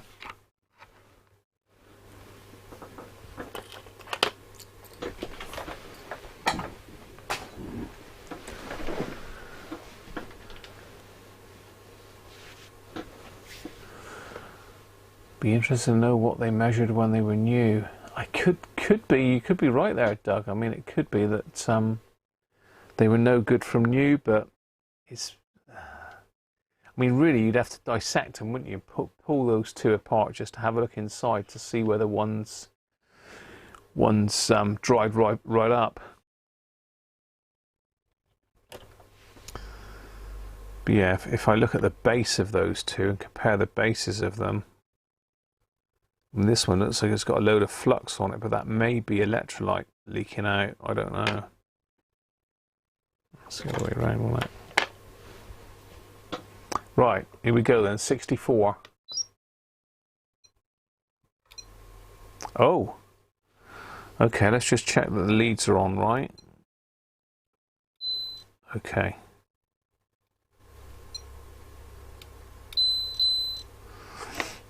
Well, it's variable, it's got a bit dirty leads. So it's reading 102. So again, not a game changer really, but it has gone high. So we got Theo on 91. It's got to be Theo then. Theo, is that you again, Theo? So we'll give that one, we'll put that one in the sort of okay-ish pile. Next one then, I did have a 40 here somewhere. Where's the 40 gone? Here we go, 40 then. 40 microfarads, 16 volts.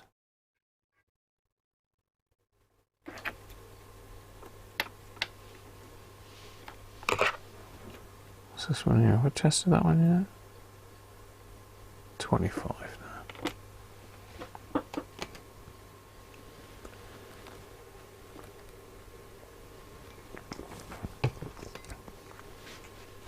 You got 3, Theo, did you? Get on. You're on a roll.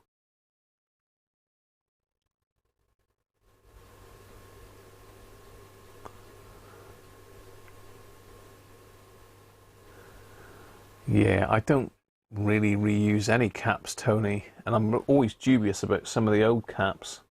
But those old Philips ones seem to hold up all right. But yeah, it's best to throw them away, isn't it, really? These are in the amplifier, so they've had a fairly hard life, so you'd expect them to be a bit out.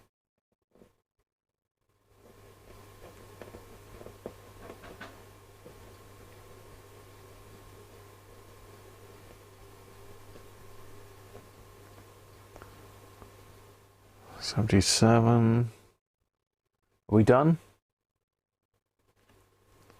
Let's do it then. That one's gone. That one's actually not bad.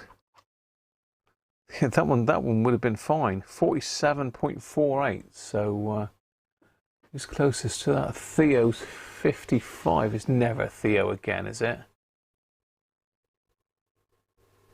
Theo. Wire them up backwards. Backwards. Yeah, they'd probably be fine. Okay, so we've got more good caps than bad at the moment. Some are borderline, to be fair, but I've stuck them in the good pile. So what have we got left? We've got 325s left, haven't we? 25 at 25. Okay. Was that 125? No, 25. 325. So I'll do all 3 of these, and I'll do the average of all 3. Look. So I'll do that off camera, so you can't see the result. So 25. You'll hear if there's a howler anyway.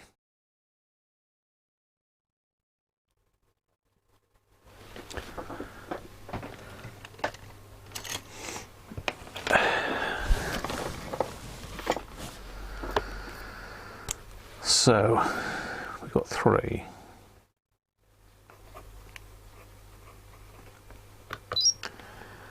First one. Ooh. I know which pole that one's going in. You can't see. You can see what I'm writing. That's cheating. Who was cheating then? So I'm going to do the average of all 3. Go in there.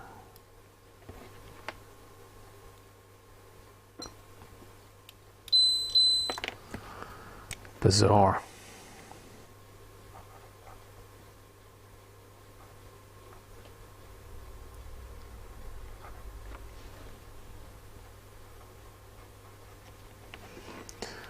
And the last one, have you all had your guess?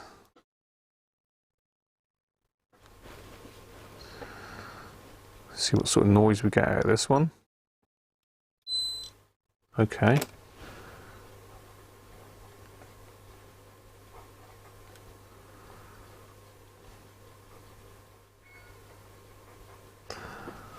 Well, interesting. Sheridan, afternoon, how are you? Tony's going for 22. Let's do me maths bit a minute.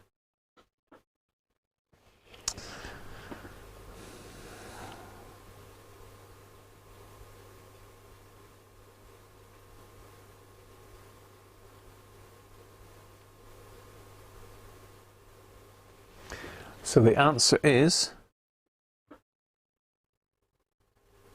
34. No way, Theo. Is he psychic or something today? What's going on with Theo? The answer is 34. But as you heard, one of them was a bit mental. And that very first one I tested had a really high ESR of 5.4. So that one's had to go in the bad pile. The other two weren't too bad. I mean, the last one was at an ESR of 1, which is a bit high, but not really bad. Theo absolutely got it bang on, didn't he? So I've just rounded those figures up, basically. But so yeah, 33, 36, and 32. So the values were okay, really. But that first one, the ESR was way too high. So there you are. So the verdict then is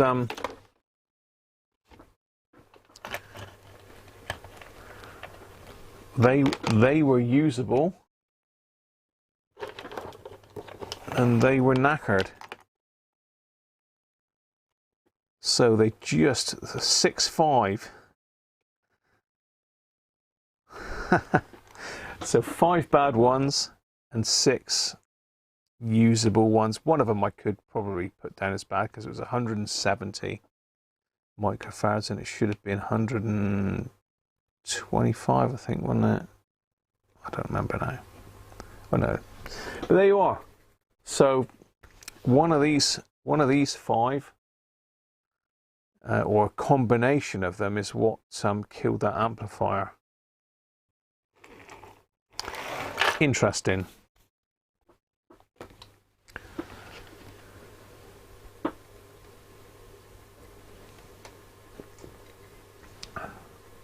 Yeah, get and do the lottery. Go and do the horses. They do football pools anymore? Spot the ball? Absolutely bang on, Theo. Couldn't have got any closer than that. Right. What do we do next then? Do we do the quiescent current on it? Do we finish the amplifier 100% or do we carry on with the rest of the radio? I think we ought to finish the amplifier, don't you?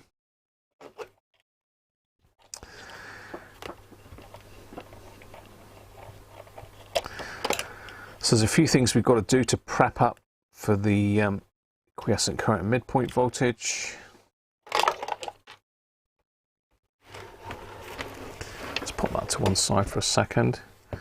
So we've got to join the input to ground, which is on this one's pins 4 and 5.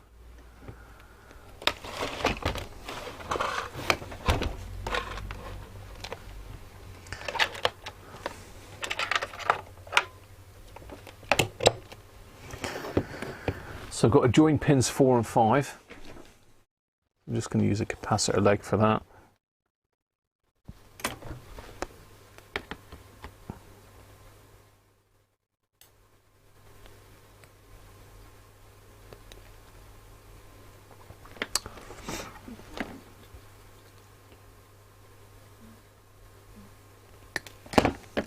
I should better remember this because I literally did one a few days ago. There's a lot of scratching around there, so someone's obviously had a bit of a probe around trying to find out what was wrong with that, but it was the capacitors.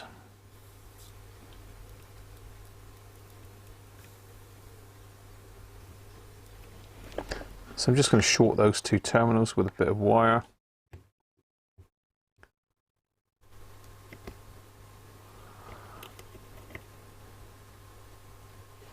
So that's shorted the input to ground, so basically we've got no input now. Actually, no, I'll keep that out so I can clip a lead onto that. We've got to cut this link here. This little hoopy link has got to be cut.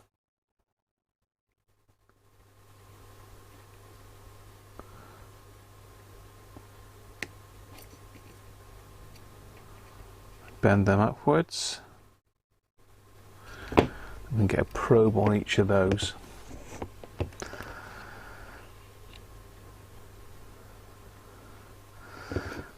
And I won't do anything to this yet, just in case. You can see there's like a bit of red paint in there. Turn that other camera on. There's like a bit of red paint in there where they've sealed this wiper. So if we don't need to touch it, we ain't gonna. If it's close, then I'm gonna leave it where it is. So let's get the handbook out and have a look, see what it says that the reading should be. That's the RP18. RP30, RP31. So it should be the same setup as the RP18 because it's the same amp really, but we'll double check.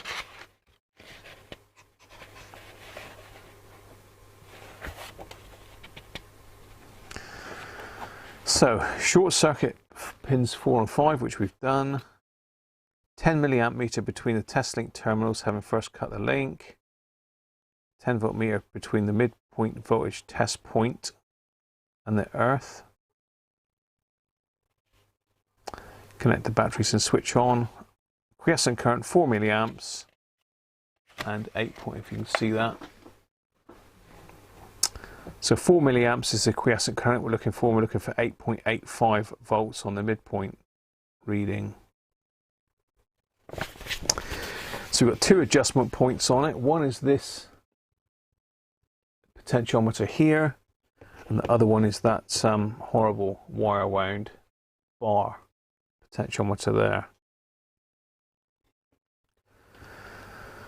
So let's get some meters in and hook it all up.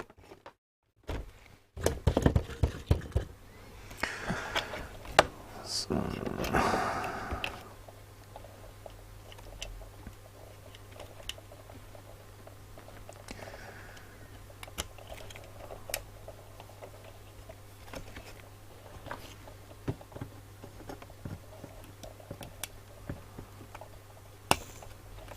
fine.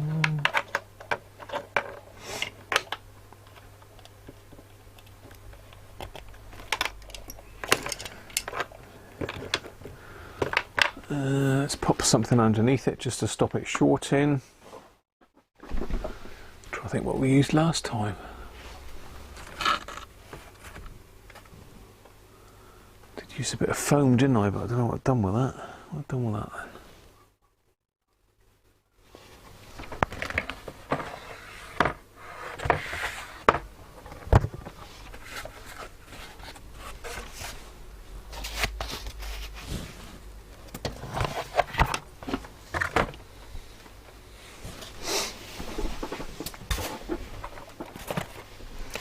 There we go. I'll stop it shorting out. Zoom out a bit. So we need 2 meters, one to measure the voltage and one to measure the current. The other thing is it's actually easier if I tack a wire on underneath. It's to measure the midpoint voltage, because the midpoint voltage is between these two resistors at the back here. So basically at that point there, just down there. So I just tack this wire on there. Gives me something to hook onto then. Let's make it a bit easier.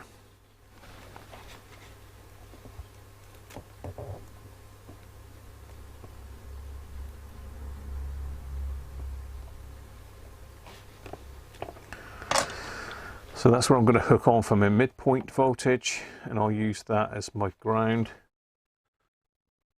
So I want a couple jumper wires.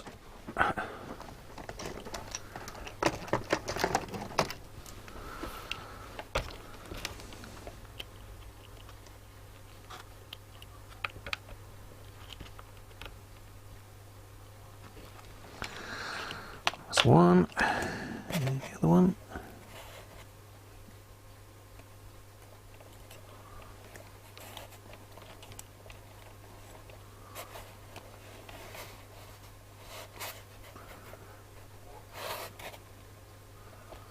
Bend that down a bit further.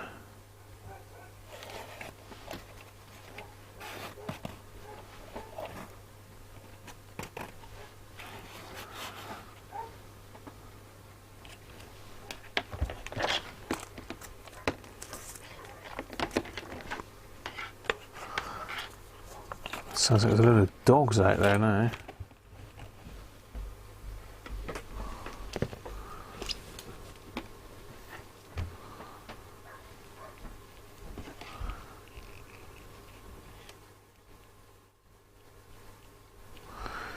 Right, just connecting that meter up.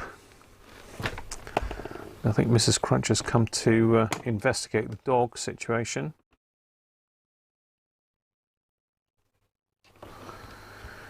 Right, that's our voltage sorted. We're on the 20 volt range anyway. Let's set up for the quiescent current with this meter.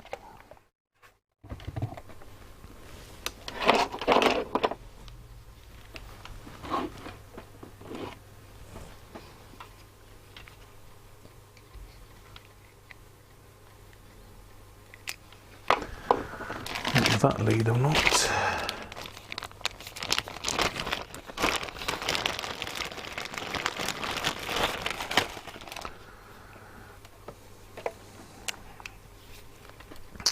You bet your life I get these the wrong way round. It's a 50-50 chance.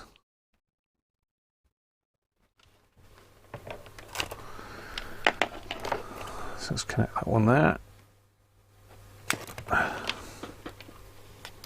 These clip leads are pretty bad. That one's not too bad.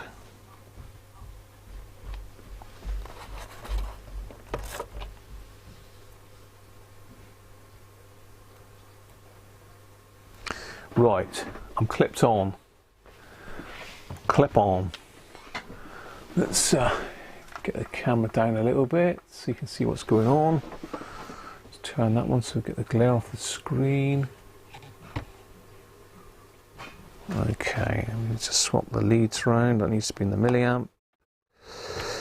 Setting, that needs to be over a milliamp on DC volts. Right, let's connect the power up and then let's see where we are to start with. Be nice if that was absolutely bang on, wouldn't it? So can you all remember what we were looking for?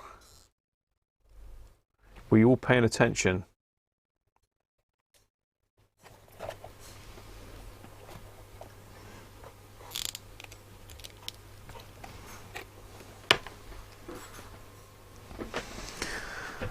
So we need 4 on this one and 8.85 I believe it was on that one. Let me just double check that.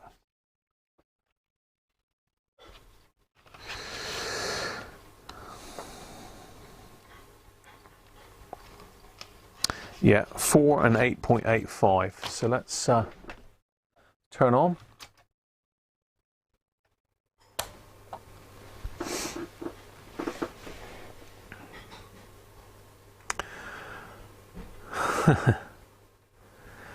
Oh, we're going to have to mess about with that bar again. So this is hovering around 1 milliamp. It'll creep up a little bit as it warms up. And this isn't far off actually. Not far off at all. So let's just tweak that one on a minute.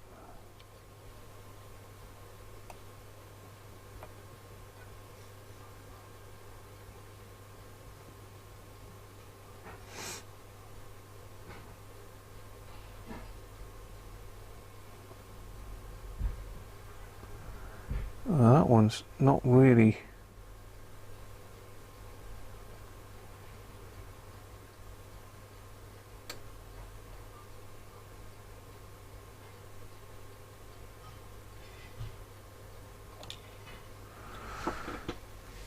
Okay, that's pretty close now. Should be 8.85. You off, Andy, are you? Catch you later, mate. It's creeping up again as it's warming up. But unfortunately, this is nowhere near our 4 milliamps, so it means we're going to have to get that. We're going to have to get that blimmin' bar thing sorted. Let's see if I can put a bit of got some thinners here that I've been using for painting, so I'm going to just drop a bit of that on the cool, some good stuff that is. And drop a bit of that on the bar antenna, see if that'll soften that up.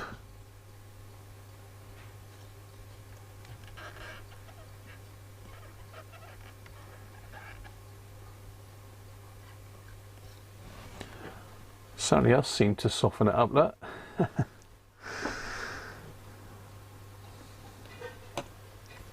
Let's put a little bit more on.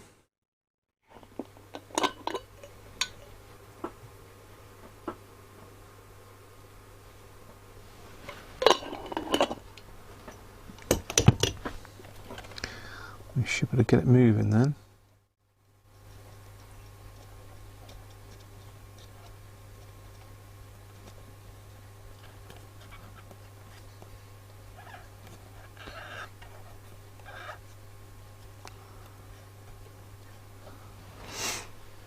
Yeah, I think that's got it. See if I can move it.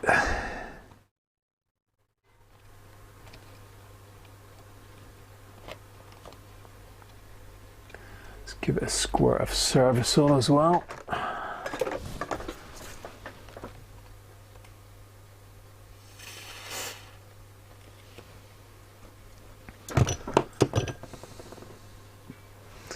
And the bit I'm trying to move, let's see if I can get you in on the overhead camera.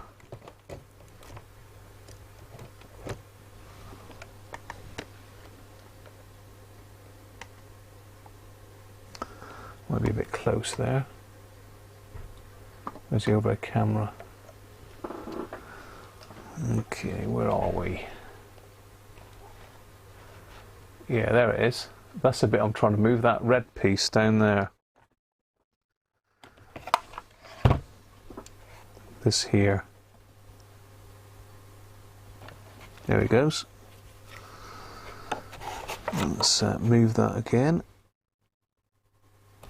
Gotta be careful.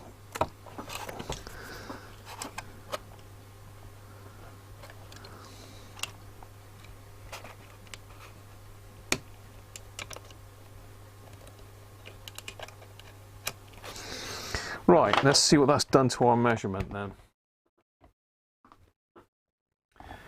So turn it back on again. See what we've got now. Ha! Pretty much there. That is good to go. This has gone down a bit lower, so we need to just alter that back again. That shoot's going to affect that now.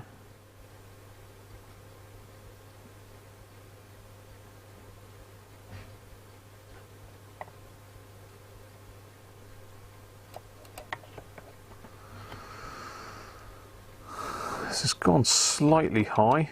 We'll leave it for a minute to settle.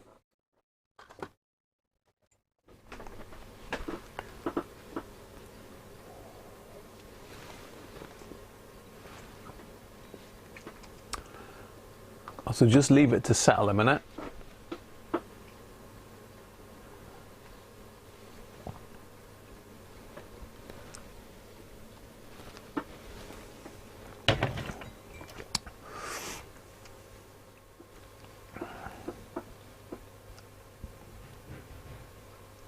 But I suspect it just had gone a bit dry, I think. That's more than likely.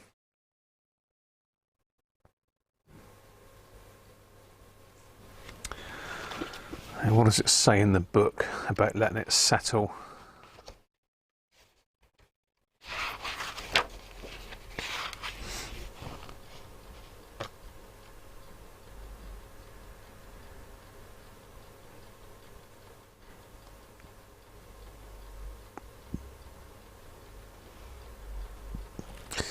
Readjust as necessary and seal RV4, switch supply off. So it's creeping up a little bit, isn't it? So let's just pop that one back to 8.85. That should bring the other one back down as well.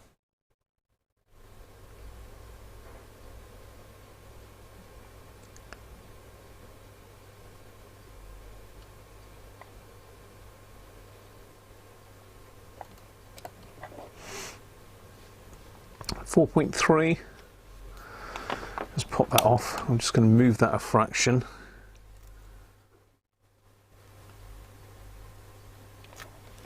Back on again.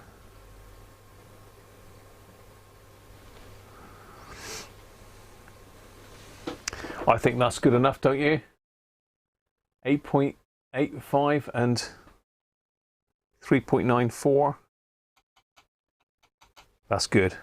Excellent. Should sound even better now. A bit more oomph to it.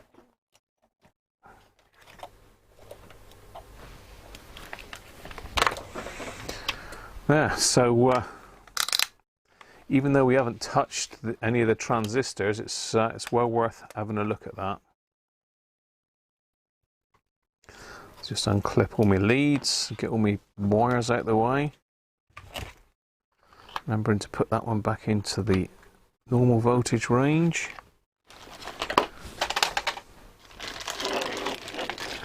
Has the chat frozen, or is nobody saying anything? You're all mesmerised.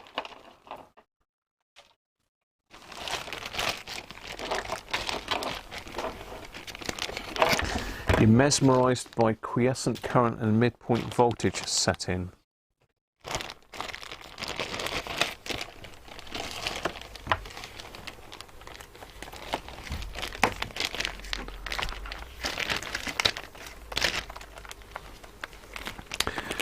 Or is the stream crashing? I don't know anything about it, perhaps. No, the stream's... Oh, you're still there. Oh, you're still there, Nick. Okay. Just mesmerised by the whole situation.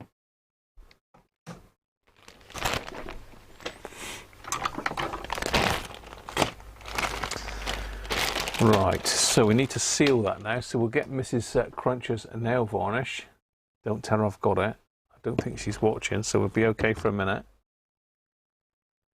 And we just need to seal that up. I want to put a bit of isopropyl on there first, just to get rid of the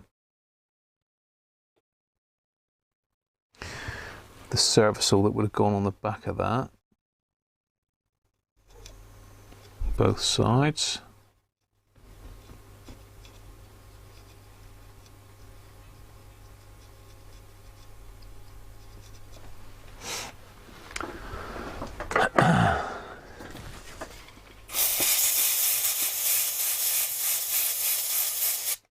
Just use a bit of air to dry it up. Transfixed on the amp. Hopefully you can see that. I'm just going to seal that back in with a bit of clear nail varnish, just on the back where you don't want to get it on the wire.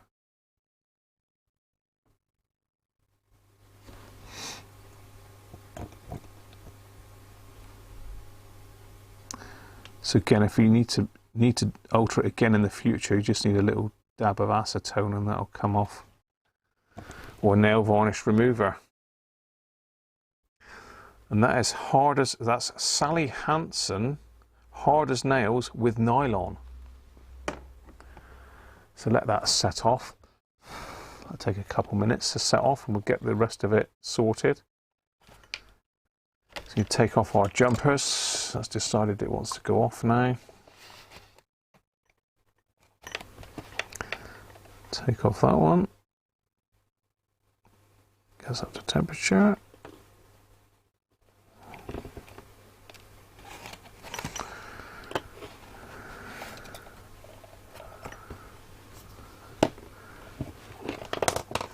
And the short-in link.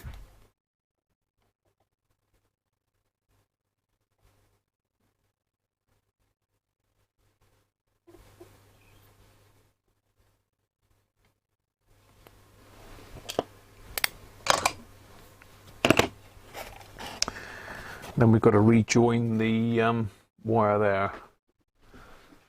Darken it. Let's get you in a little bit closer.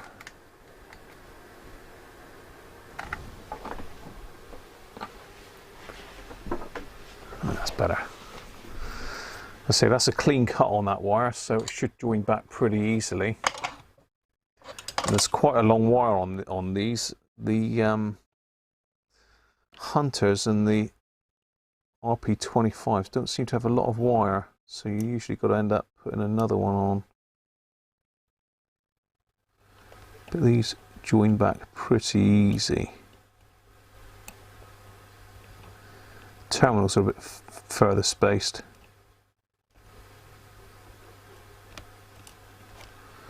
There we are, it's a little blob of flux. Just got fluff on it.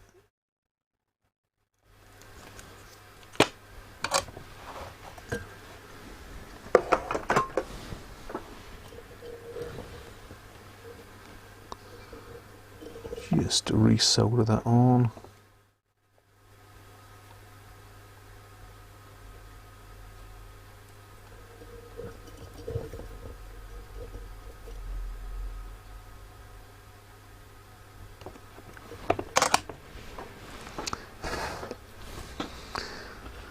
Get that set.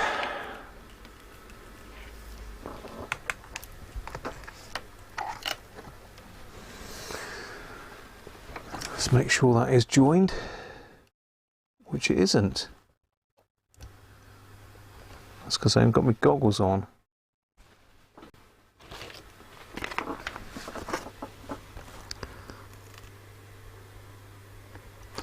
Let's do that again.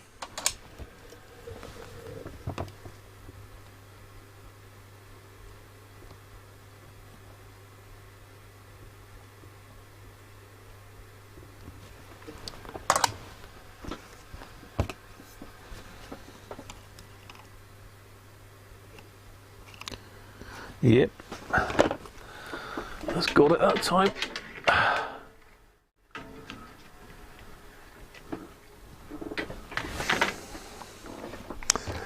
Okay, let's hook it back up again and have a listen to it. Make sure it's not distorted or anything like that. You never know.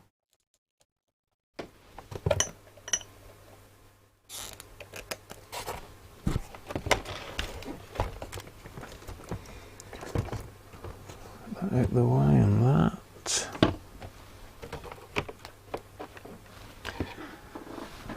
Find the hole.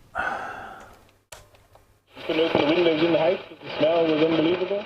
It was literally, yeah, not nice.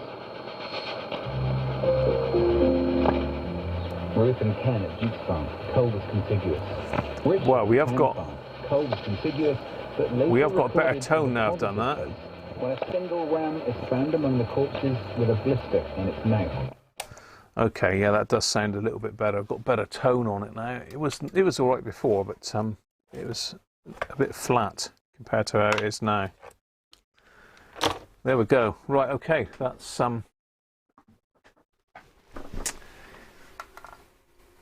the amplifier finished, done, sorted.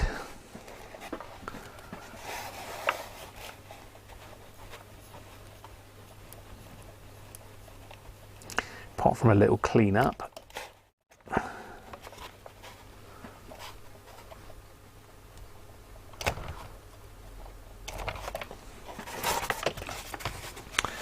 That's the amp done. Done. What should we do next then? Let's get out the chassis. So we've got to pop the handle off.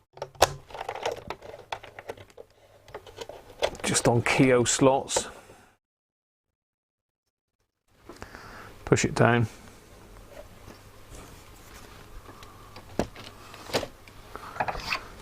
And we've got to take these screws out, one either side.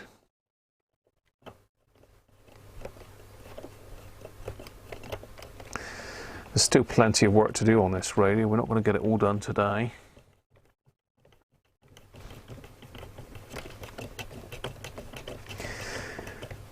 But what I want to do is get down to repadding this case again, because I wouldn't say I enjoyed it last time, but it did look amazing, that RP30 that I did.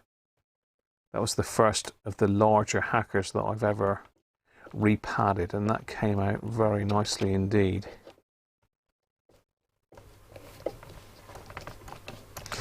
And that's now sat up on Nathan's sideboard. So Nathan was very pleased to receive that. I'm not surprised. It was a lovely radio, that. I was sad to see it go, to be honest, because I say I've not got one of those. And the last one I was going to keep, I gave to Sean. Well, Sean bought it. I didn't give it to him. And he's still on his travels at the moment. He's up in Scotland now, Mr. Man Cave. Having a whale of a time if you're following him on Facebook.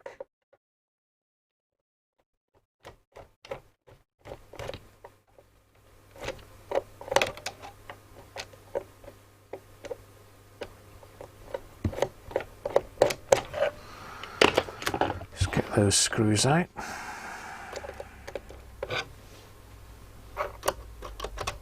So 2 screws in the bottom there that hold the chassis legs in.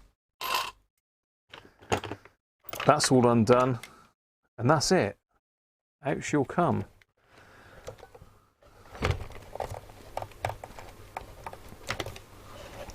He says, hopefully. It's certainly made with servicing in mind, these.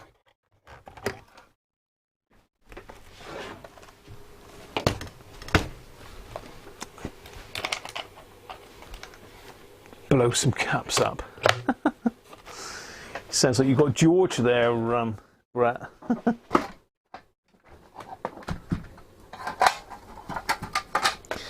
So there you go. The amplifier is pretty simple to do on one of these, as long as that bar resistor doesn't play up.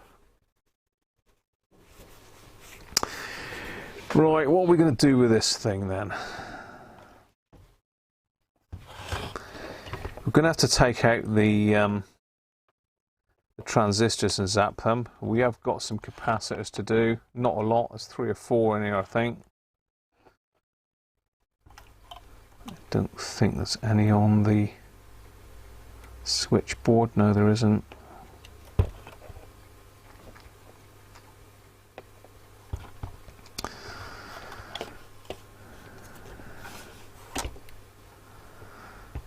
Top's got to come off and be polished, but that's the cosmetics I'll do off camera probably. I'll take some pictures and maybe a video, but the repadding etc. we'll do it off camera, because that really would put you to sleep.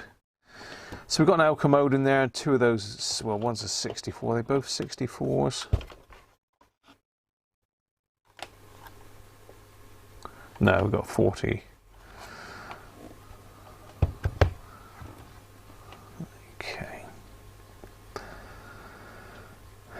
So we've got to get this one out anyway to do the transistors. So I think we'll take the transistors out and zap them. We've got 5 to do, so that's going to probably take up the rest of the stream, I would have thought. Let's just get them marked up a minute then. So I'm going to number them again. So I put them back in the same position if I don't blow them up like I did with Daniel's. So 1, 2. This one's wrong anyway. Shouldn't be an AF115. I'm sure it should be an AF117. 3, 4, and number 5.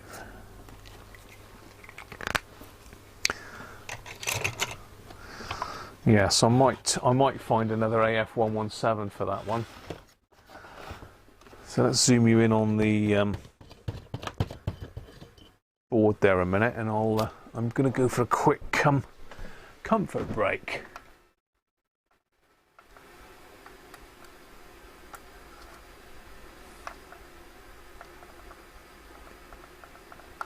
So there's our 5 transistors, 2 up here and 3 on the IF board. I'll be back.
Right. That's better. That's better. Floppy, how you doing, mate? Sneaking the live stream ways away for his break. Set up a radio sleep channel. Set up a radio sleep channel.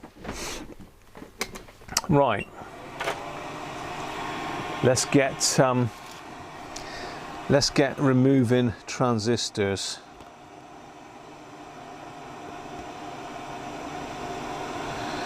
Now these are going to be hellish difficult. I'm not going to be able to get that one out without taking this switchboard out, I don't think.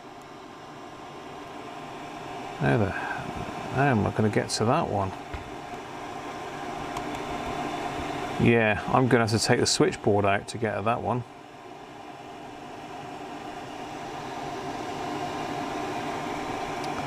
I can get to the back of it to desolder it, but I can't. There's no way I'm going to get that transistor put back in without taking this whole switchboard off. So I'm going to have to take this off, which means taking the top off. Great.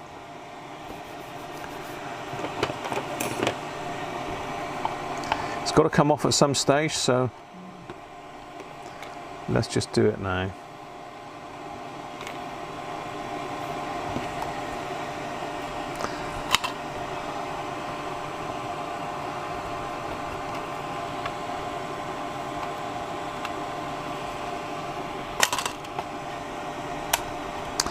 So I'm not 100% sure what to do with this radio. Do I keep it for myself, but then I'm not really...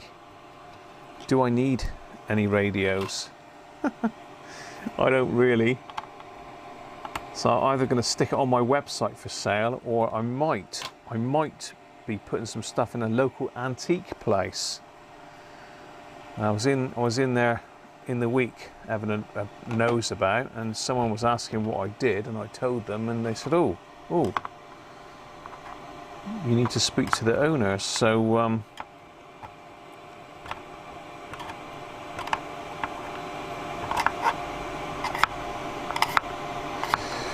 I'm just putting a screwdriver down this and just very gently moving it a little bit at a time.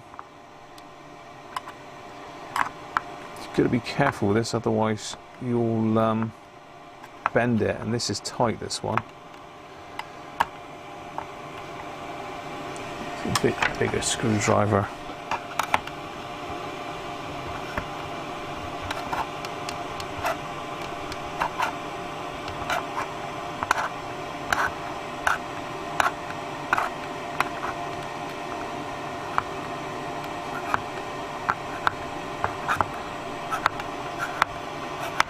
Typical, this one does not want to come off.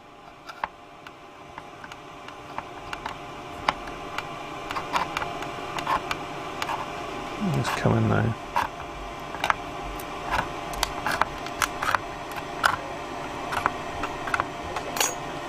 Alright. I've got a little bit of a bend in it, but not too bad.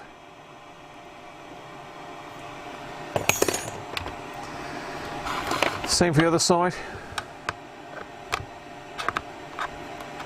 That was coming up a bit easier.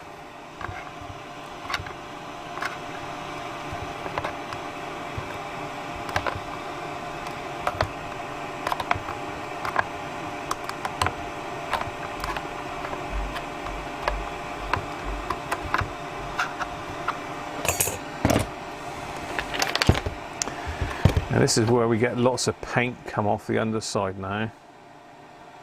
It's not looking too bad, so let's dribble a little bit of Goo Gone in there. Let's get the old Goo Gone in there. Goo Gone.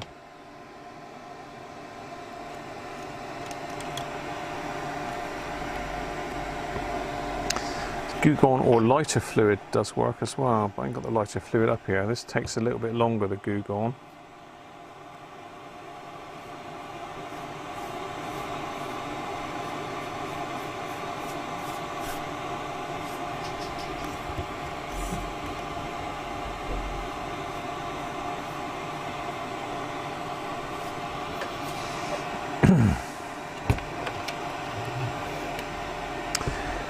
This bottom bit's a bit of a pain.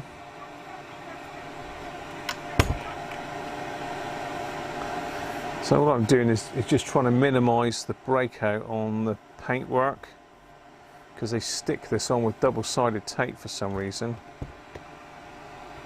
So I could do with a little something to squirt it down the sides, really.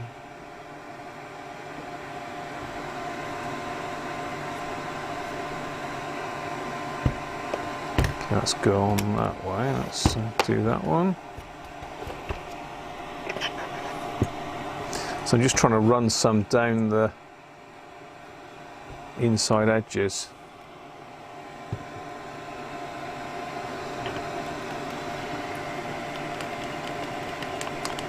Cheers, Tony. Thanks for joining us today, mate. Go and say hello to the wife. Cheers, mate.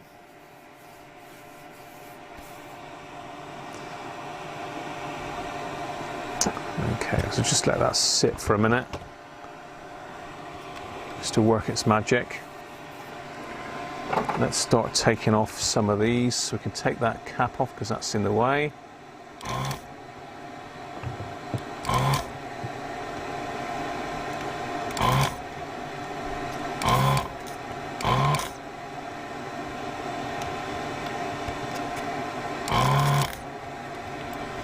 Get the Elka mold out of the way. That's this one here. It's marked on the board, and that's a 300 microfarads at 10 volts.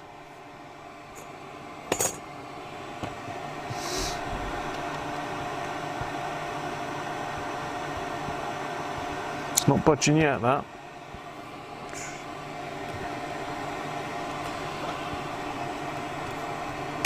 Oh, hello. I say that. It is now.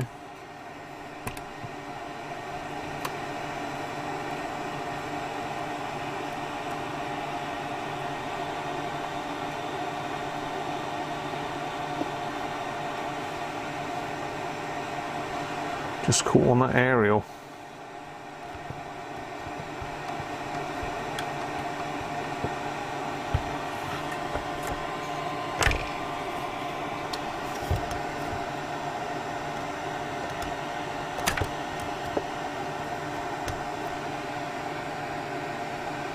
No breakout. That's good.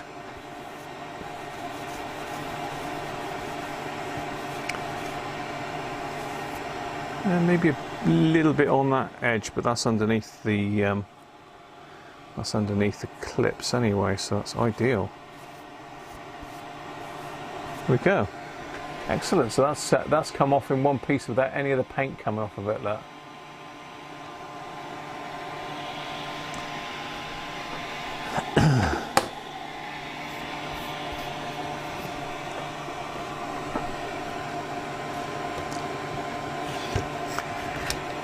Right, start desoldering some of these transistors. Let's zoom you out a bit because I'm a bit close now.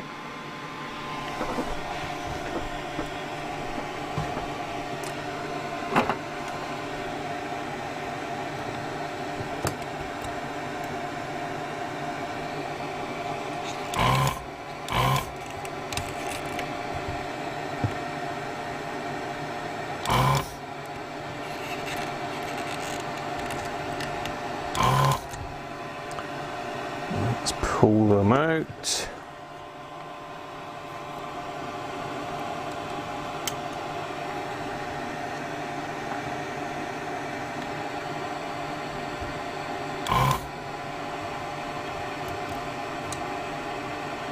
Chamber here.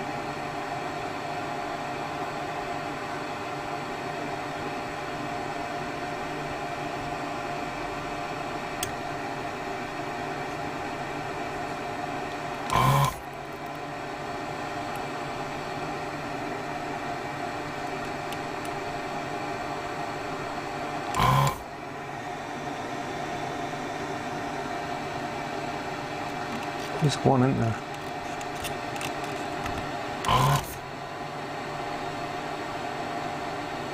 Straighten that one up.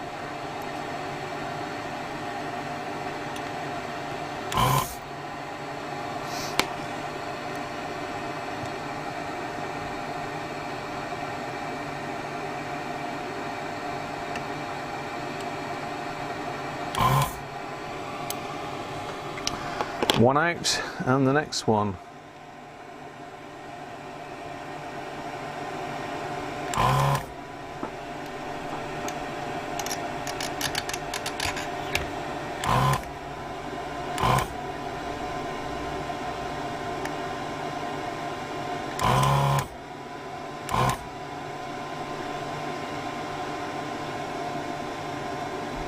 Phil Tube, how you doing, mate?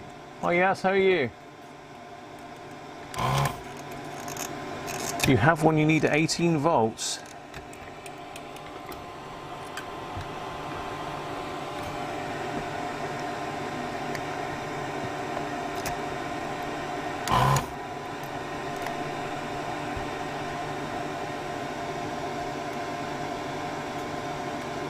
Grabbed a Yacht Boy from a second-hand shop for £10.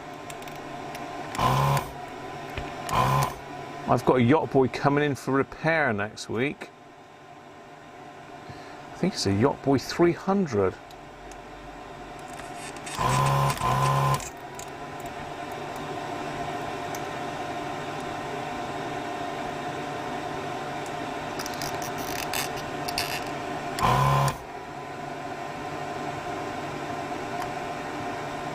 Come on.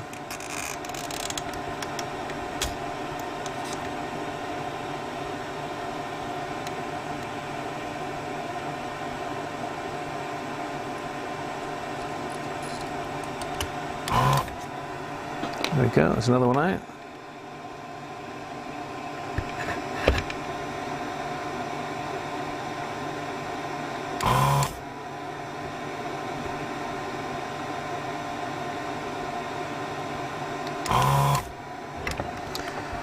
And this one, which has been out already by the looks of it.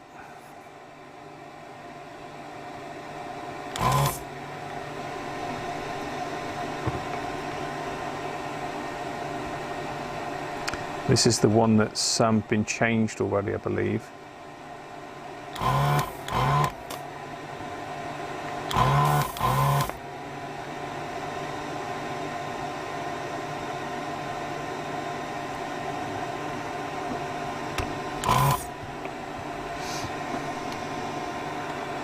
That one came out easy.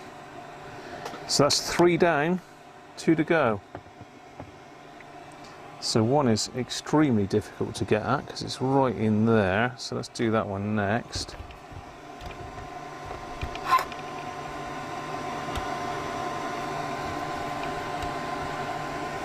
Where the hell is it? It's all right down there by the switchback. Got goo gone all over my hands now.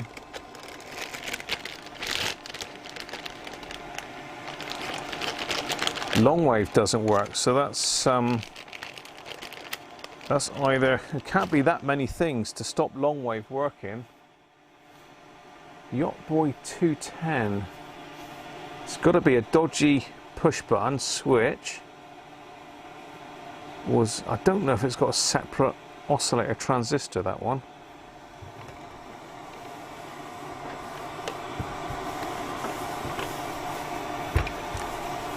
I have got some Yacht Boys here, but not got round to doing them yet.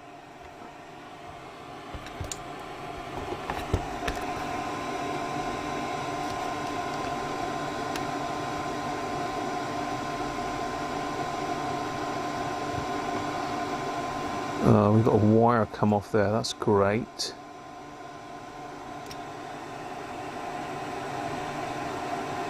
I think that's off of there.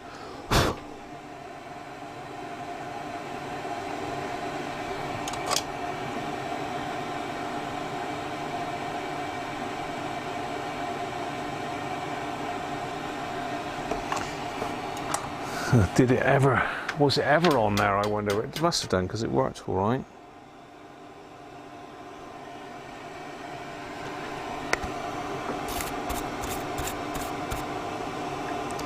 Did it come off of there though?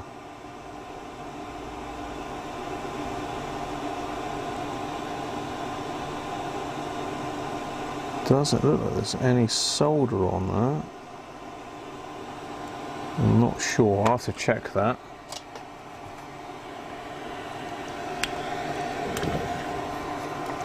So we have a wire off.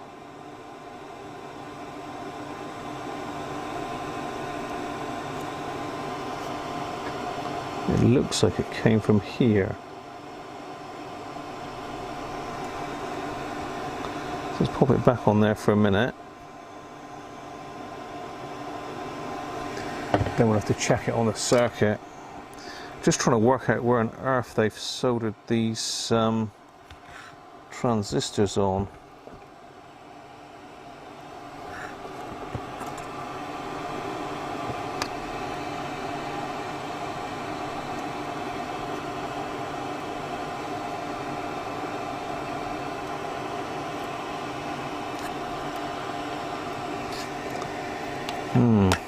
That's tricky to get in there. I think I might just drop this board anyway. So we've got two screws holding it in by the looks of it. Yeah, so it's a switch, Phil. Diagnosis, you see. It's the push button switch. They're a nightmare on all of those things. Just needs a bit of service on, mate, and I'm sure it'll fly away.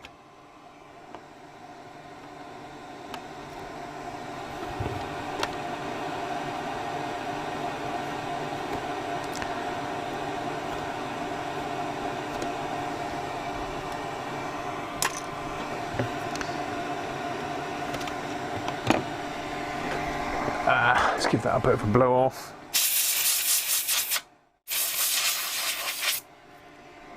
You can see where the screw is now.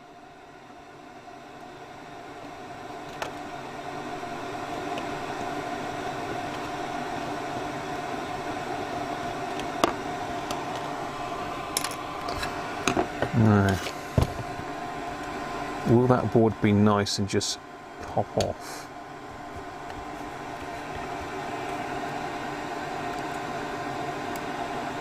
Yeah, pretty much. Excellent, okay. Now I can see it a bit better. So we've got one in there, which I think is...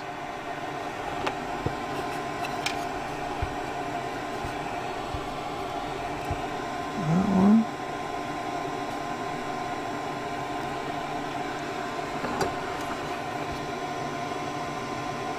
No, it can't be that one because that's ground. It's that one then, is it?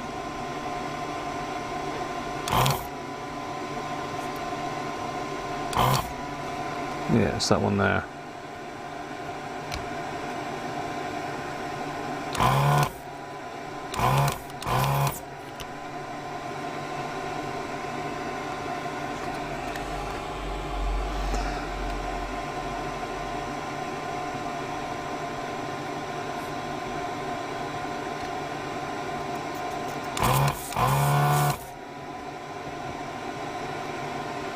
Okay, these are a bit easier. They're not on the normal sort of ferrules. Careful, that there's wires here. And the last one.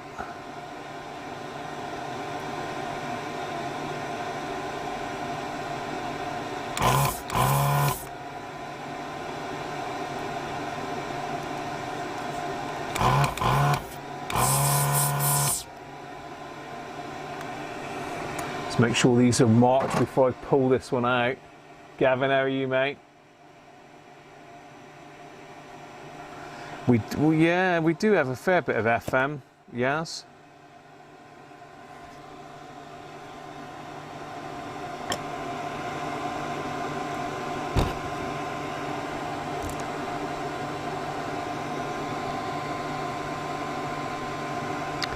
Shield base emitter, okay, yeah.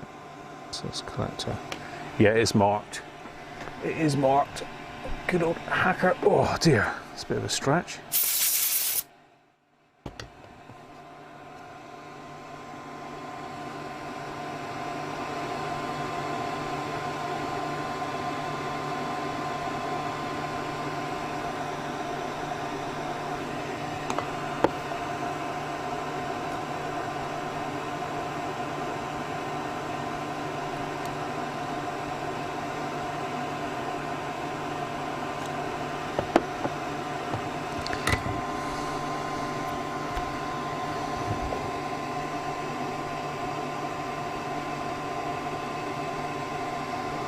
Yeah, I'm not sure if that collector one is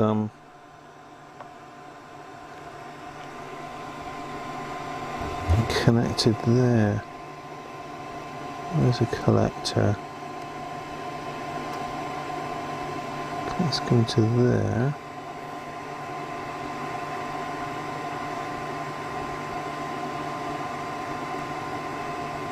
Yeah, it's connected, okay. It looks like it's almost a very old-fashioned double-sided board. There is a trace on that side.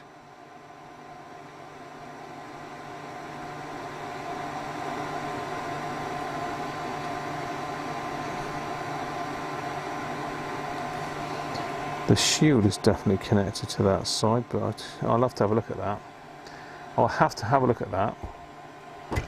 Well, that's that one out. One more to go. One more to go. That's this one over here. So this one should be a bit easier. Famous last words, isn't it?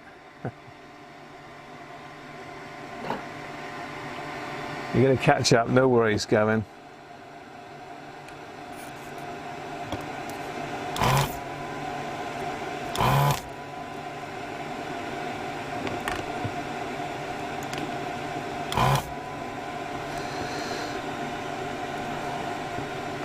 That's that one. And we've got one back here. Is that it there? Yeah. So these have got a ferrule on them, but they're not like long great things like the other ones in the other part of the circuit.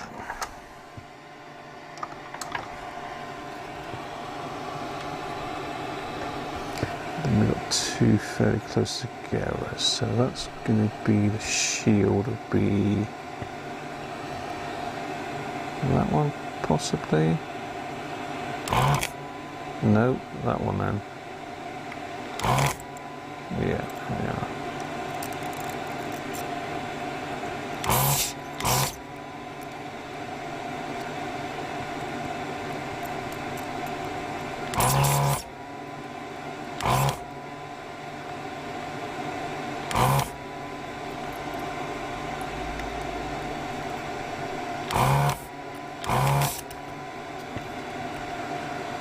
There we are. Out. That's all of them out, I think.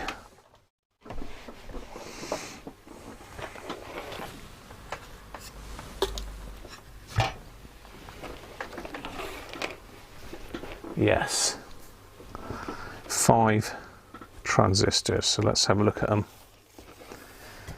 See if we got any particularly dodgy ones. Just getting rid of all the goo gone off the table.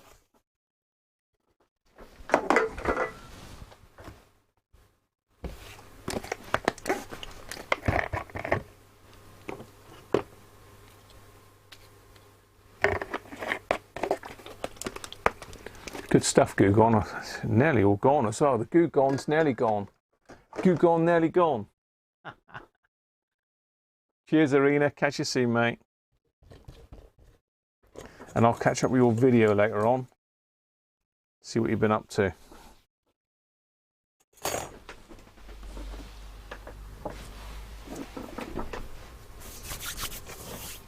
Got that stuff all over my hands.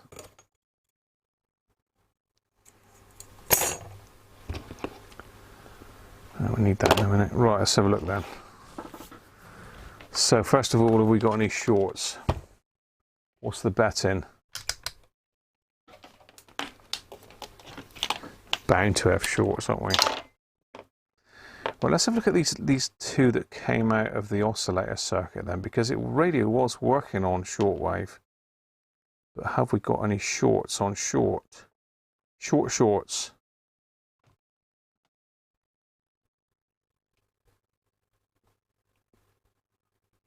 That's obviously the shield wire. That's the collector, so we've got nothing there. Yeah, we got got a dead short there. Dead short on the hang on, no, I got that wrong. That is the shield. This is the collector. So we've got a short in the mega ohms on the collector. This is the base.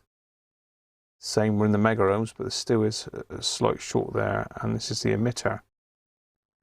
So number one has got slight shorts, but that was still working. Let's try number two. So again, collector. Nothing on the collector. Sorry,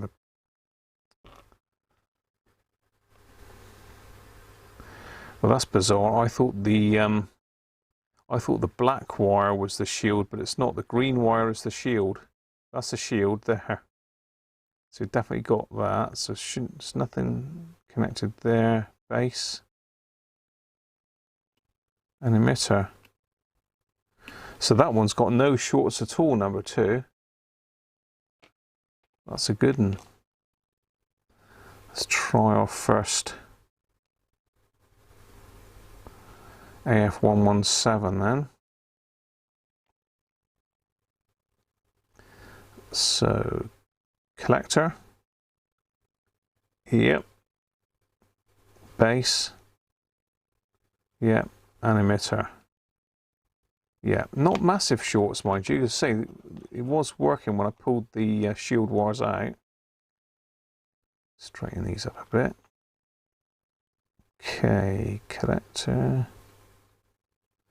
Okay, yeah, that one's not good. 40 ohms. Oh.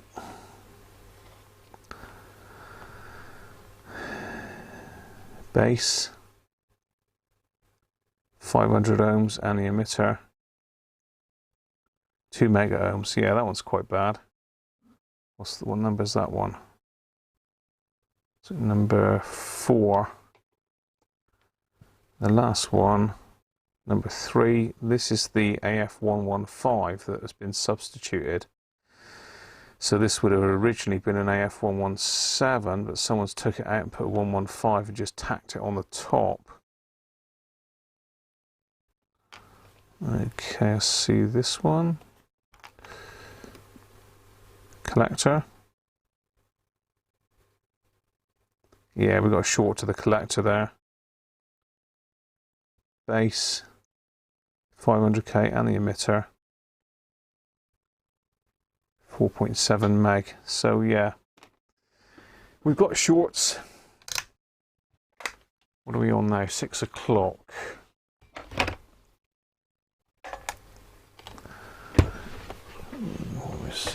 I think we've got time to zap these, haven't we? Let's get the rest of my beer in here.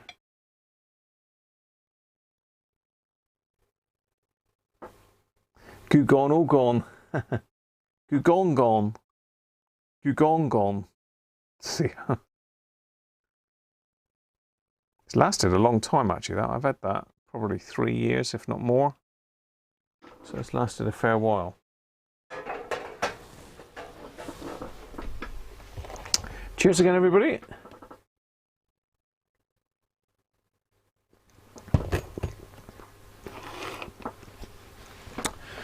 Right, let's set up for zapping then.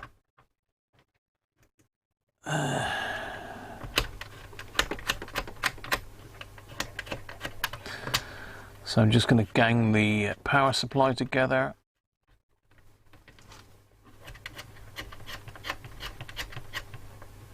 Try not to blow anything up this time. Make sure it's not connected to anything. Let's untangle it from all the other leads on the bench.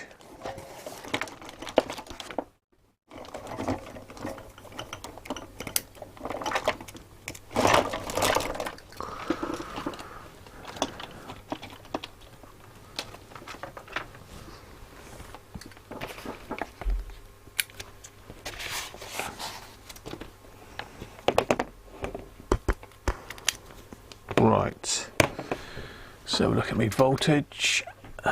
So let's pump that up. Let's go with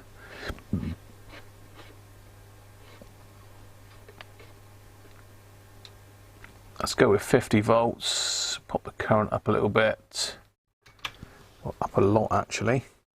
Let's find me a zapper. 100 volts, 100 microfarads.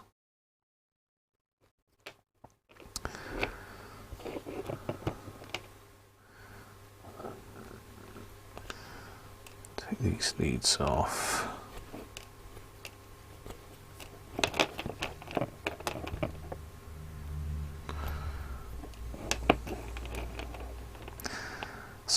We'll check the gain of that AF115 in a minute. Let's compare it to the AF117s. If it's quite a bit down, then I'll swap it for an AF117. But let's zap these.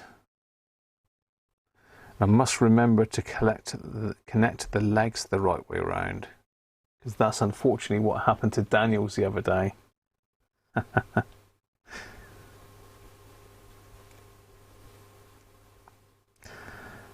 So I'll get in a bit closer for those of you that have not maybe watching and not commenting but haven't seen this before. So this is the one I'm going to start with. So all I've done is I've just connected the base collector and emitter together, and I've left the shield wire hanging off. And the shield wire is the one that's you've got a bigger gap between the collector and the shield. So that's how you know which one is the collector, and the next one to the collector is the shield. So what I need to do is just join these 3 wires with a bit of solder. Just do that.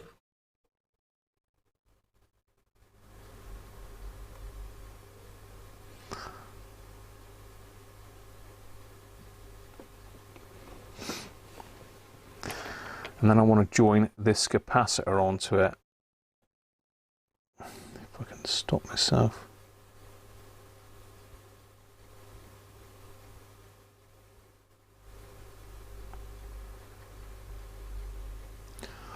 It was nearly joined, it's not very well joined.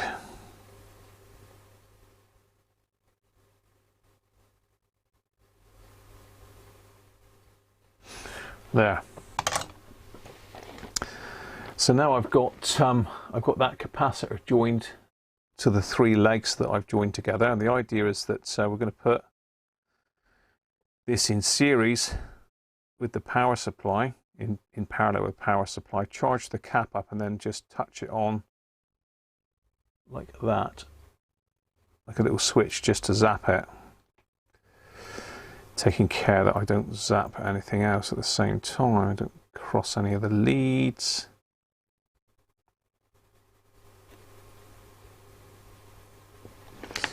Right, so let's connect up. We need to make sure that we connect these leads the right way up. I've done it so many times. So I'm connecting the positive to the positive, the negative to the negative. I'm going to turn on. And I'm just going to touch that, and hopefully it won't go bang. No, so there we are. So let's just put some current across there. Let's turn that off. So that's still charged, so I just want to get a resistor and discharge that in a minute. You can, I suppose you could just do it with a screwdriver, but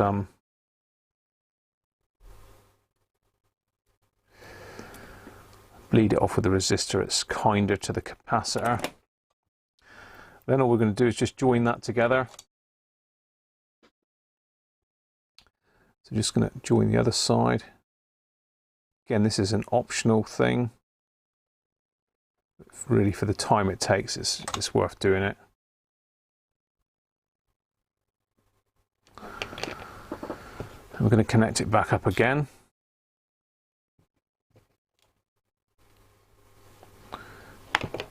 Turn it back on. And now we just want to get something to just give it a bit of a wallop with. But I would suggest you don't use anything metallic. Let's just do it with this. So I'm just going to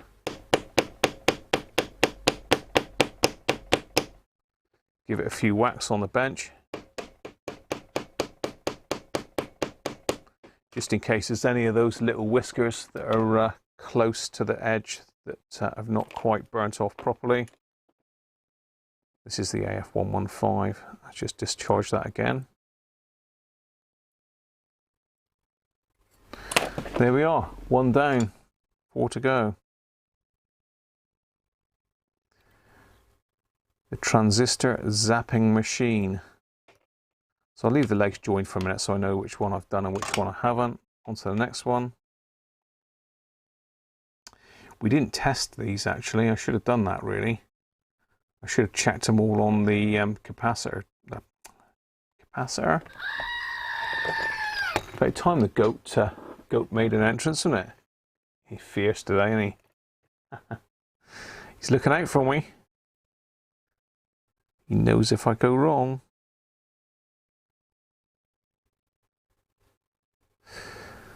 So next one, same again. Just going to join the 3 legs. Making sure I've joined the right ones. Sorry, Mr. Goat, you're going to have to get out of the way.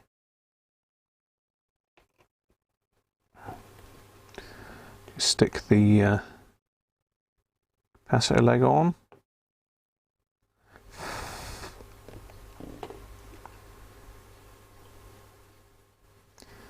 Make sure it's zappable. Yes, it is.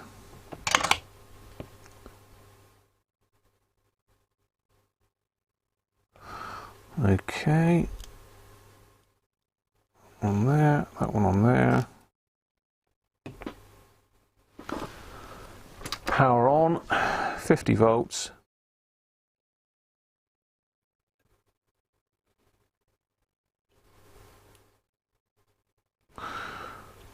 Just touching the leg There we are.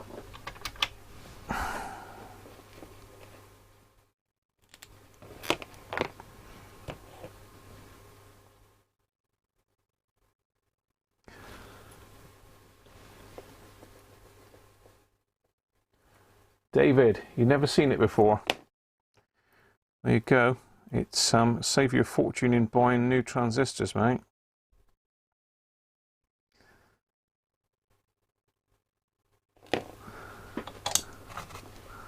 And you know, as they're fairly easy to get to, it's something if they did short out again in years to come, you can just take them out and do it again.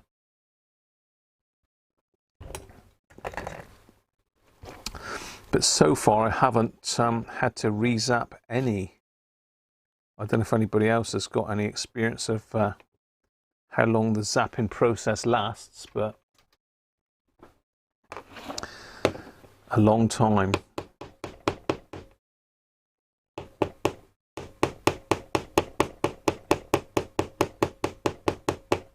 So there's a fair bit of amps up the arse of this. If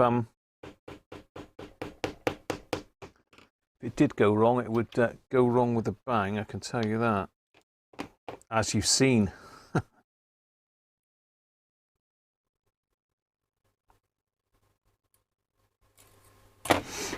Okay.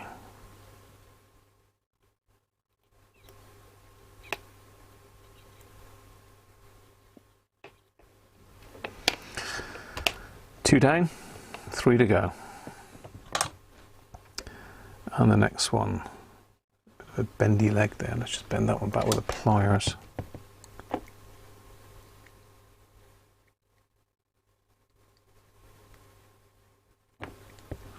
These are all a little bit bent where I've wrenched them out of the board.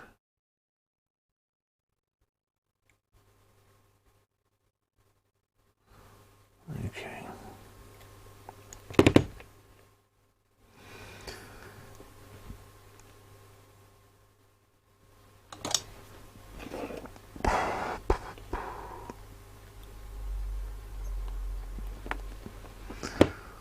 Okay, let's just join that capacitor on.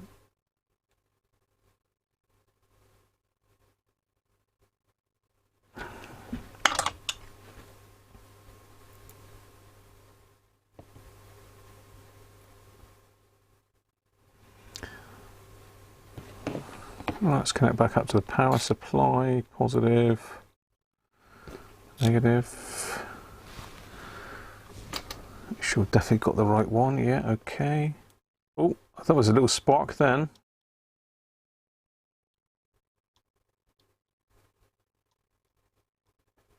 So hopefully that's just blown the shorts off and it's not destroyed the junction in the transistor, but you just never know.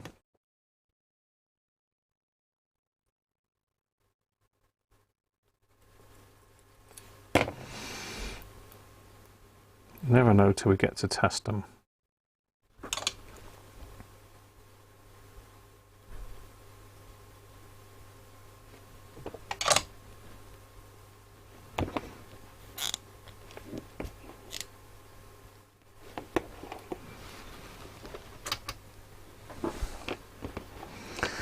So again, a little tap.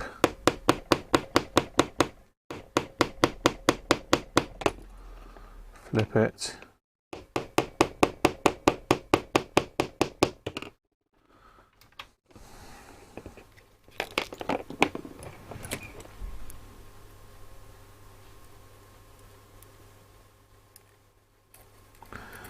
Discharge it.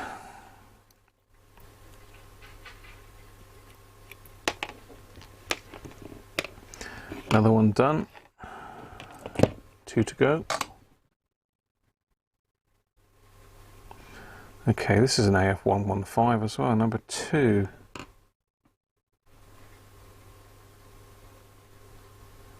I'm rubbing the numbers off here. Just write these back on again because I'm writing it with a Sharpie.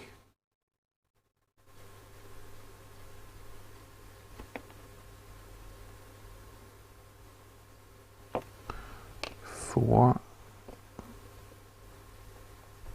1,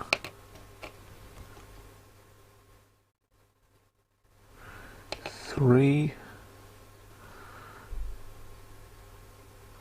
number 2, and that must be number 5 then.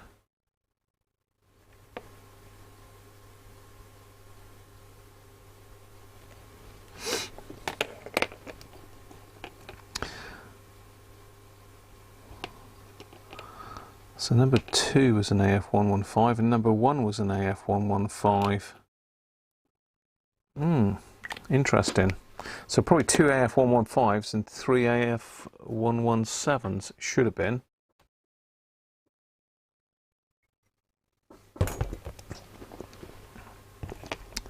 Right, where are we? These 2 left to do.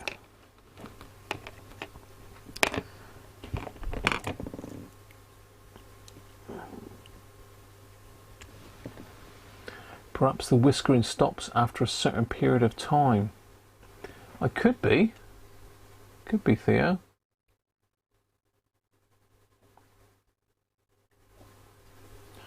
Did your post at 1757 get seen as it went grey? Oh, I'm not sure, Anthony.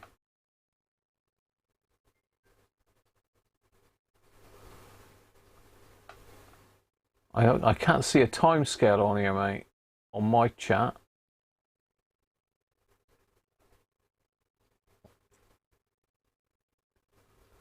Just go down through. I don't know why it went grey.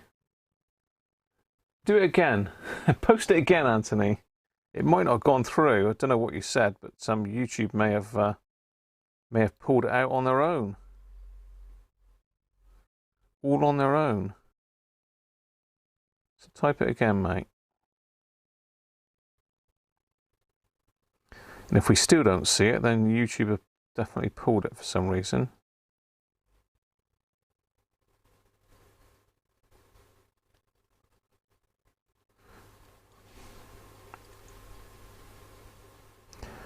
So I'm just straightening out the legs a little bit on this one. Okay.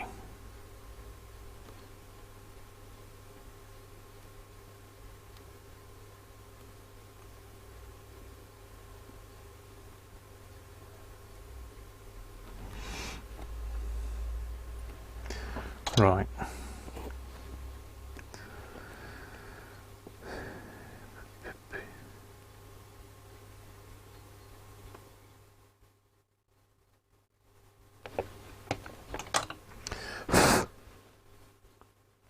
All connected there. Yeah, you must make sure that they are actually all connected, otherwise you'll destroy the junctions if one of the legs isn't quite on properly.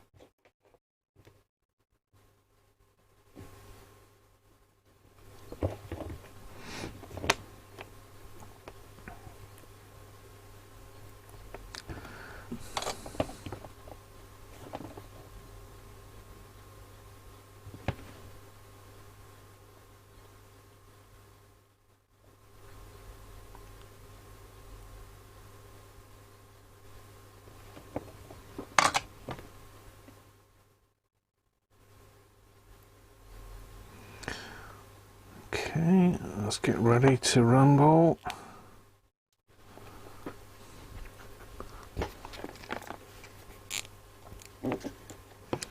Find the hole.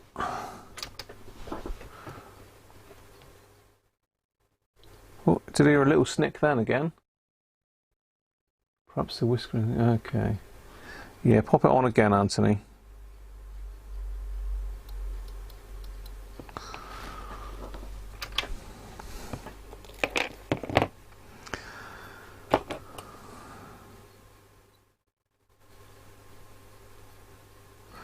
Yeah, what I should have really done is tested the transistors before I zapped them, just to see what the HFE was, leakage, that sort of thing, and if they were actually still performing as a transistor, which I didn't do, so it's something you should do really.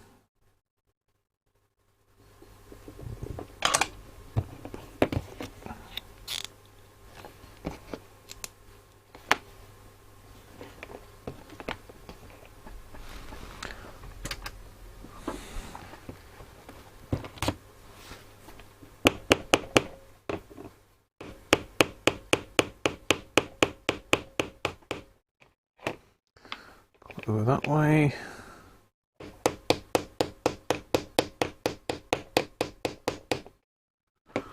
I'll do.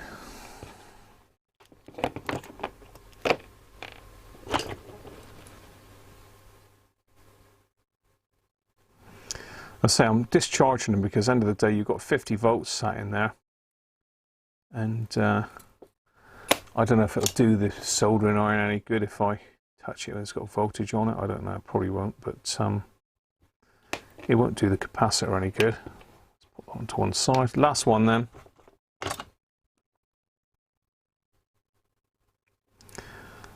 The last one.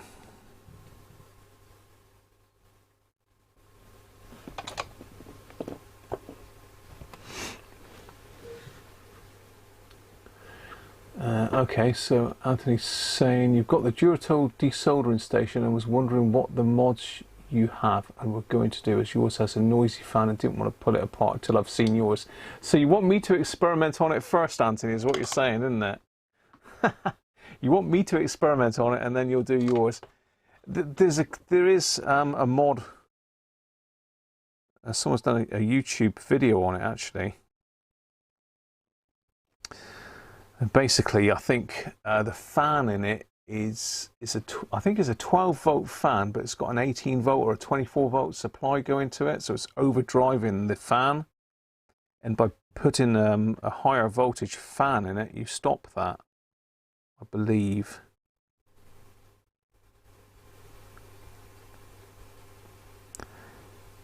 But don't quote me on that. Look it up, because I have got the fan here ready to go in, but I haven't done it yet. Right.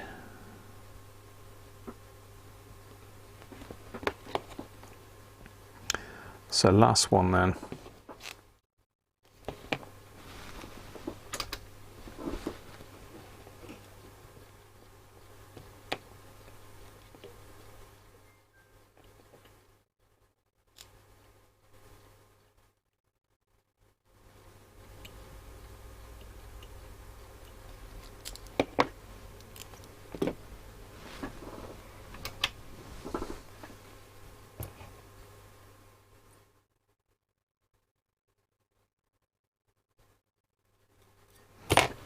Okay, that shield was very close to the others. Hopefully that didn't touch. I'm sure I would have heard if it did. But yeah, I must get that done, Anthony, and I'll try and share that with you guys.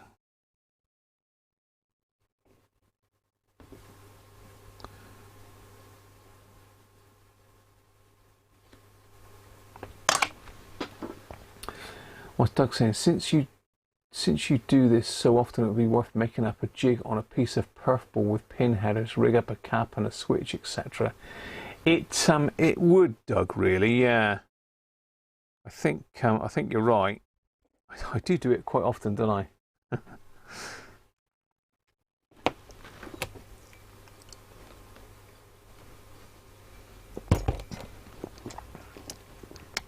It would make it a lot quicker as well, Doug, I suspect, wouldn't it? And safer. So I'll have to look into that. Maybe that's a little project for the future.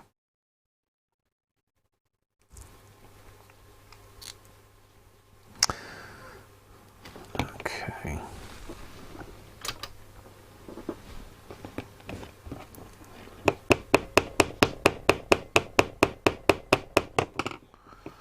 And the other way.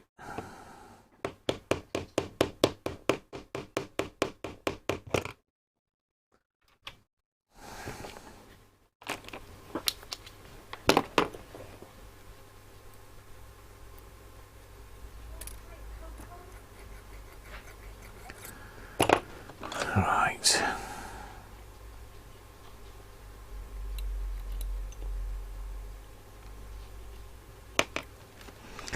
Okay, that's all of them done now.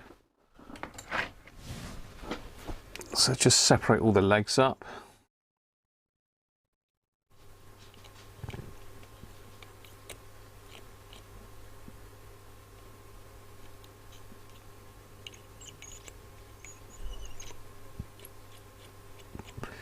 Try to get the solder off.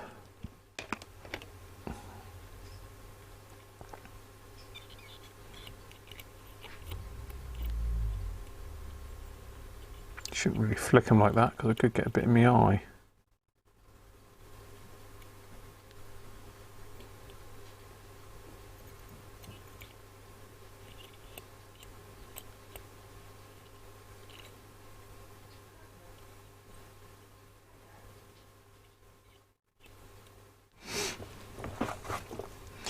So I'm just scraping off the excess solder. It makes it easier to get them back in the in those ferrules.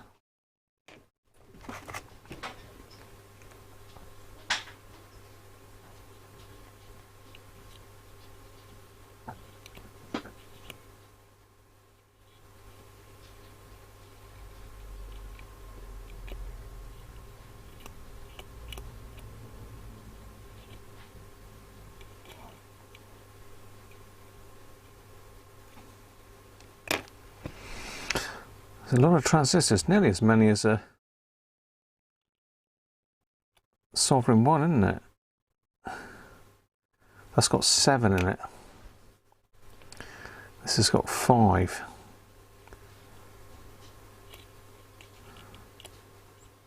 Oh, cool. See, a Sovereign one is a bit of a pig to do, really, but they are worth doing because they do sound very nice.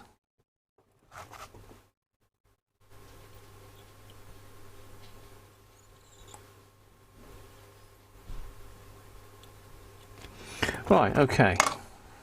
Let's make sure we're still numbered. 4, 5, 3, 1, 2. Here we are. Okay.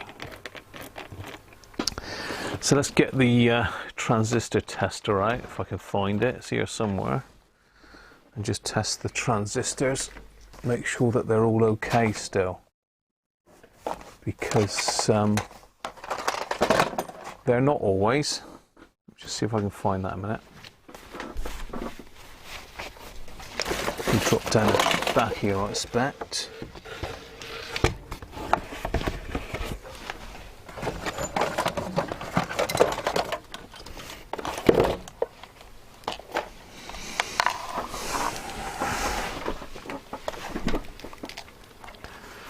Okay.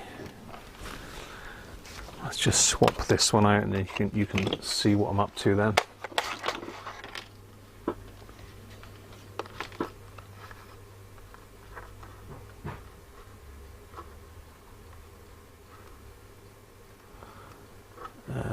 What's Anthony saying? They're running it too high, so mine must have the bearings gone. Yeah, I mean, it's been noisy since day one, mine. And when you do the C64, are you buying a cap kit or using what you have? I'll just use what I have. I don't think the caps go wrong in those C64s, really. I don't think they see a lot of voltage. I'm trying to think what I used on the last one, because I did recap the last one just as a precaution, really. Right, let's try these transistors. Let's do them in order from 1 to 5. What have we got? Number 1, 2, 3, 4, and 5. Okay. Number 1 first then.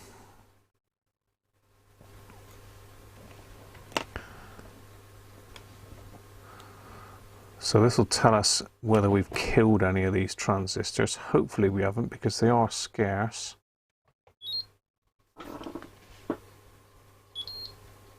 Okay, that one's all right. Look, got a 179 HFE, which is good, and 0.25 leakage. Number 1 is good, what is now. Number 2. So this is the 2 oscillator transistors for the shortwave bands.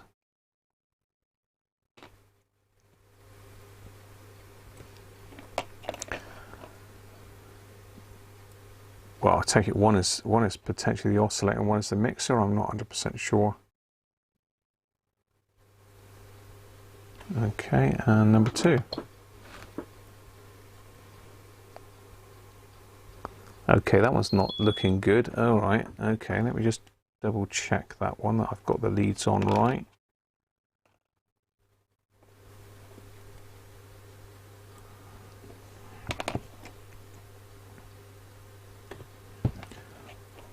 So collector, base, emitter. Let's try that one more time.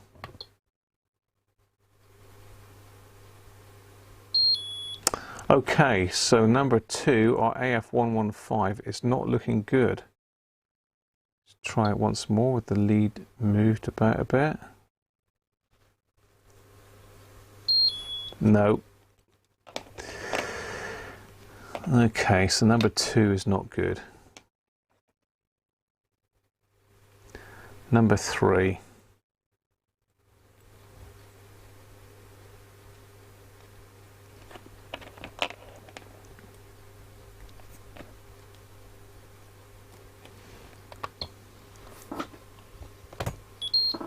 Good.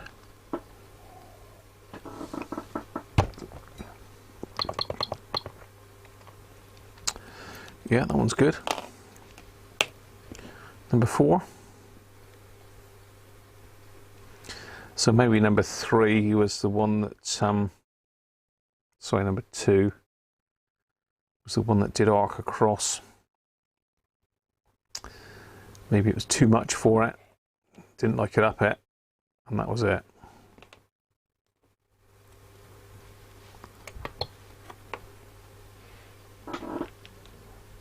Oh. Ooh. Interesting. We've got another one gone. Number 4. This is why you should have tested these first, really.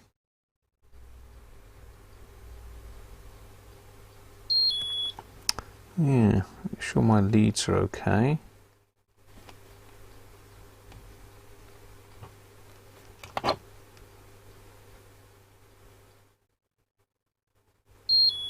Yeah, that one's no good. Wow. 50% failure rate so far. Is this going to turn it? This last one.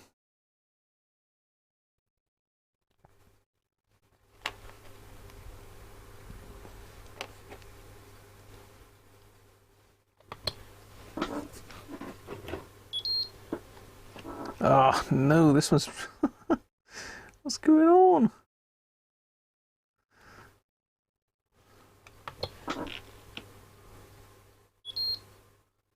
Yeah, that's better. It's my leads.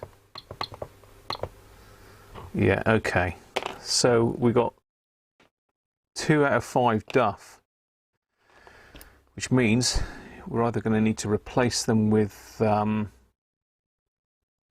have we got? A 117 and a 115. So 125 and a 127. Number 2, that one's particularly awkward to get in, so we're going to need to replace that with another AF115 for sure.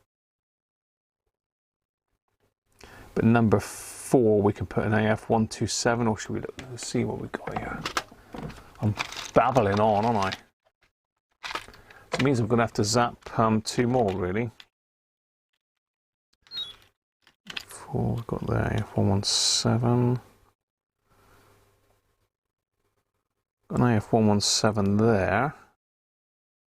It needs to be one with a really, or was it 115 with a long leg? No, that one will be alright.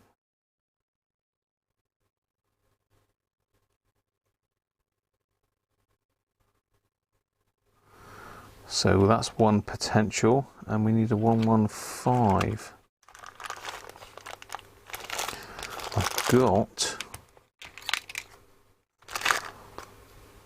I've got a new old stock 115, look at that. A brand new old stock AF115. I think I bought those from Burkett's. Right. So mustn't get these mixed up. That's my 2 dodgy ones. So potentially number 2 needs to be the AF115. So let me write number 2 on that one.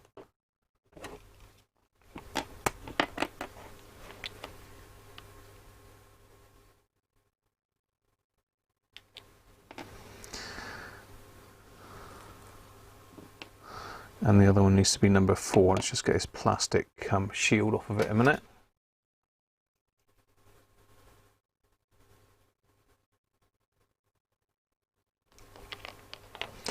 Like cutting my fingers off because it's a scope hole.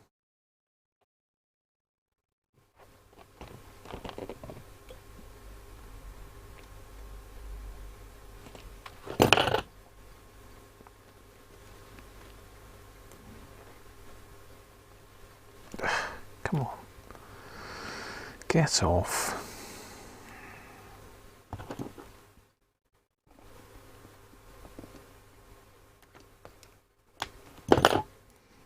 Yeah.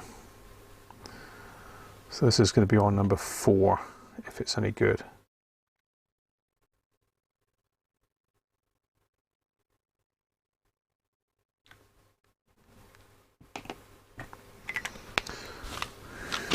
Right, let's test these two then. So let's try our new old stock one first.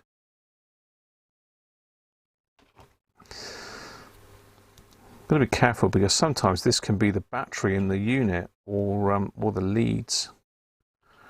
You know, these are pretty reliable, but they're not infallible, so to speak. So test this one, brand new AF115. That's good. Okay.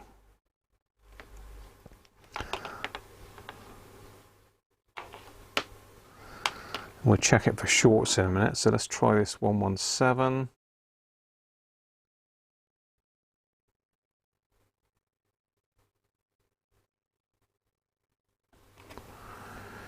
Make sure that's still a transistor.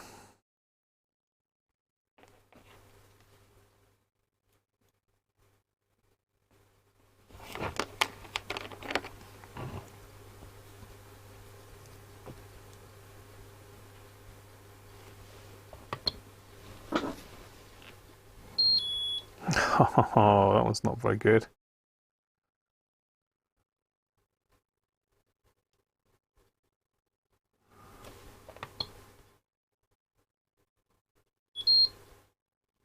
Okay, I think we've got some dirty legs on this one. Dirty leads. Harvey, how you doing, mate? Hang on, what's going on up here? A nice stock of regurgitated transistors. They certainly are.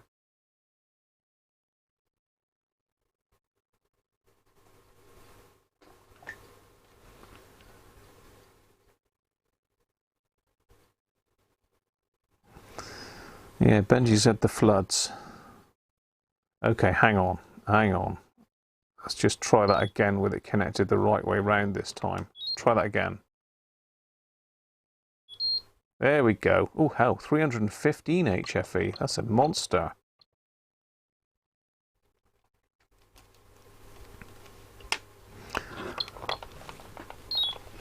Okay, so they're both good.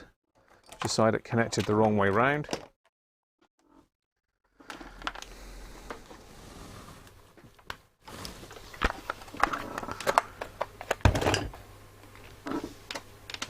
Let's see if we've got any shorts.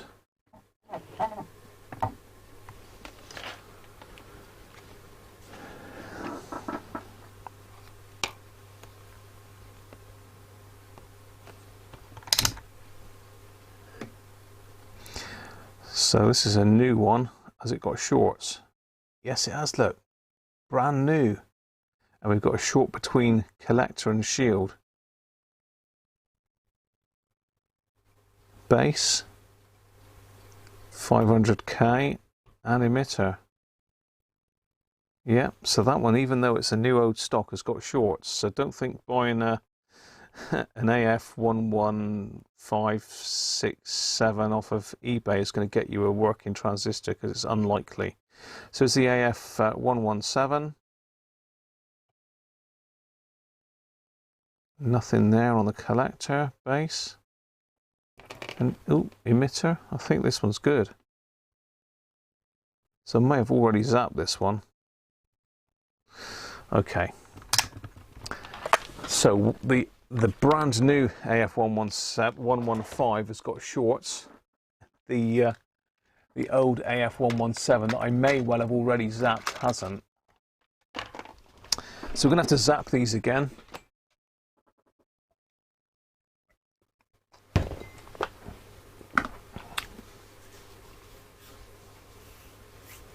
Yeah, thank you for keep mentioning that, Harvey. We're not really interested, mate. So let's zap these.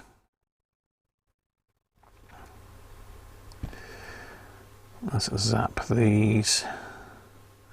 So again, I'm going to solder the legs together.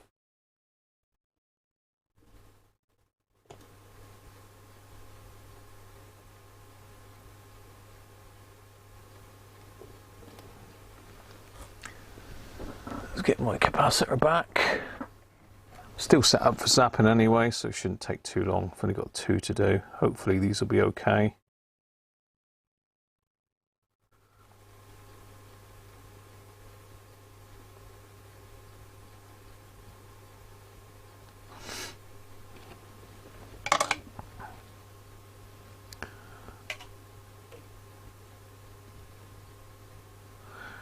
That should work. It's nice when they got nice long legs on them like this, brand new.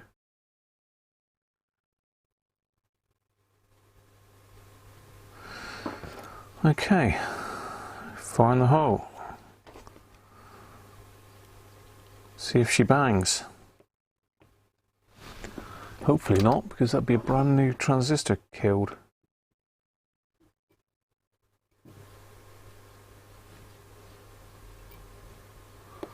Okay, that's that, zapped.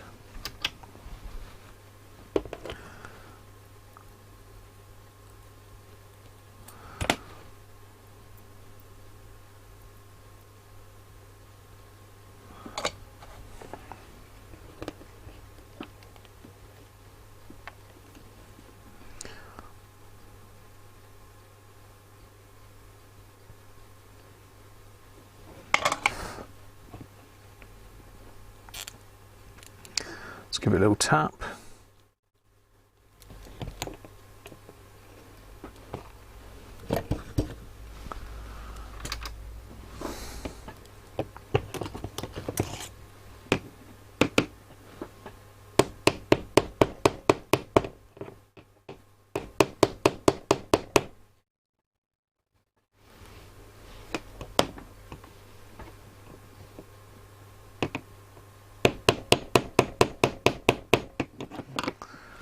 There we go. Hopefully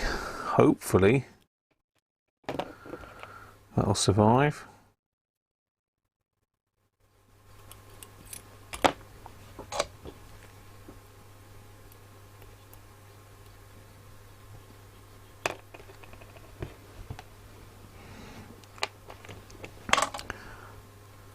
Our last one.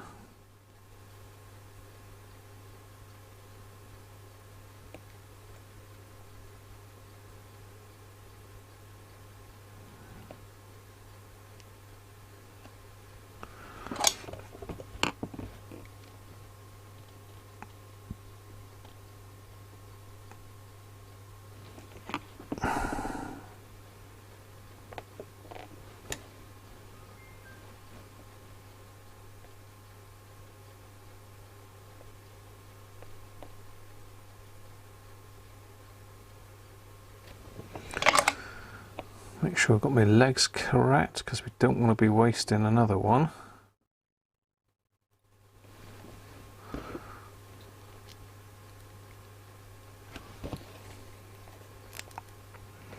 So this one should be okay because it's not got any shorts on it.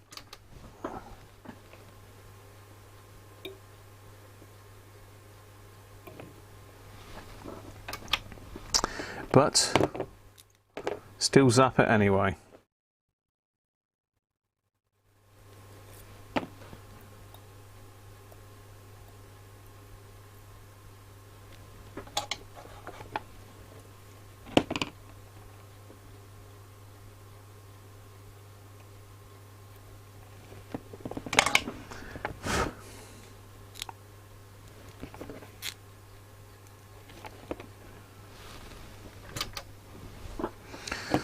A little tap.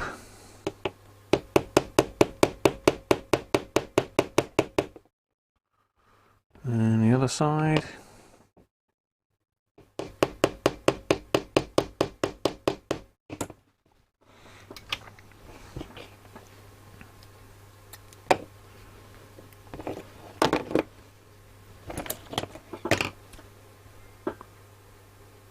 Hi Andy, how you doing, mate? I need a mod. I've got mods, Andy.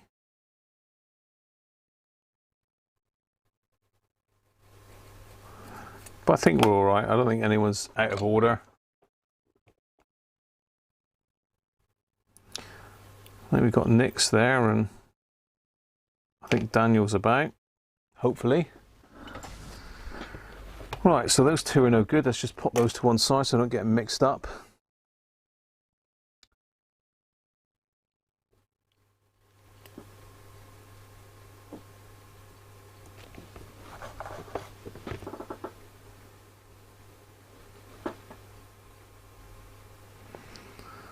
Good to have you on board, Andy, anyway, mate.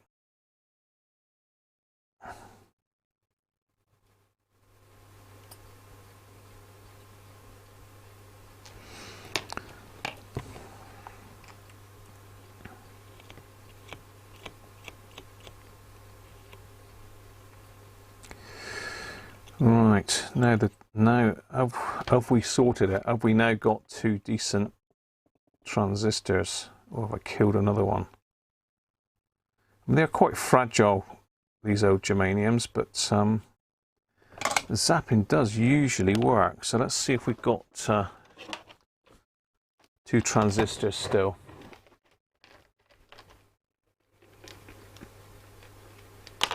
You're going to do a video when you get your plumbing sorted.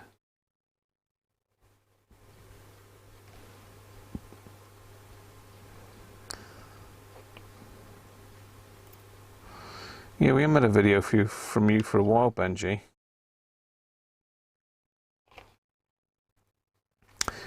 Right, fingers crossed. Yes, okay. I mean, I'm just checking that we haven't got a really high leakage figure. As long as it's below 1, it should be fine. I mean, you do get leakage on germanium transistors, which is why people love them for those effects pedal things. So you make all sorts of weird and wonderful noises. Let's try this one. This is the AF117 now, that was fine before with a mental HFE. And it still is. Yep, that one's good. So there we go, 5 working transistors and 20 minutes to put them back in.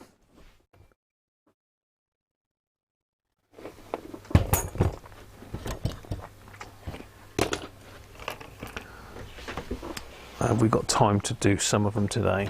Let's have a look. I need to investigate this switchboard a little bit just to check whether one of those tracks is actually broken on the collector. I mean, Hacker have even got a little tiny bit of wood. Can you see that little bit of wood wedged underneath the switch bank on both sides? So there's a little slither of wood just to space the switch bank off of the board. Wow. See, I need to get some light in there just to see if that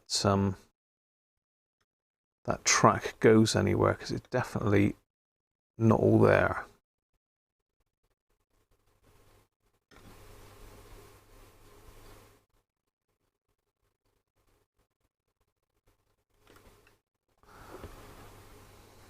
I don't know how I'm going to get in there to see that though, really. Anyway, let me have a think here now, which one was which. So number 1 went in here.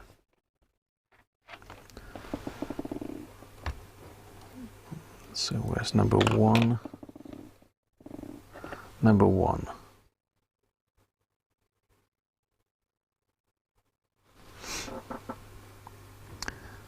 think that one had, the collector had a cover on it. Maybe check them for shorts again. Yeah, you are right, Doug. I didn't do that, did I? I'm glad you got my back there, Doug. Let's just check that again then. That's something that we didn't check. Rather silly of me. Sometimes you do need a couple zappings.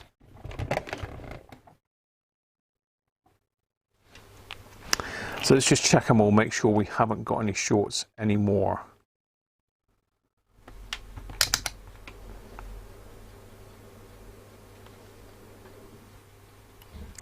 So number 2, this was the new old stock that had shorts. That's collector, base, emitter. No, that's good. Number 1. Collector, emitter, base. That's good. Number 4, this is the one we just zapped. Didn't have shorts to start with, so it's unlikely to have grown some in the process. No, that one's good. Number 3, this is the replaced AF117 with a 115 that the previous owner must have done. So that's let's keep popping out. Emitter, base, collector. No shorts on that one. And the last one, fingers crossed. No. All good, all good. No shorts left. Thanks for the heads up there, Doug. I should have checked that.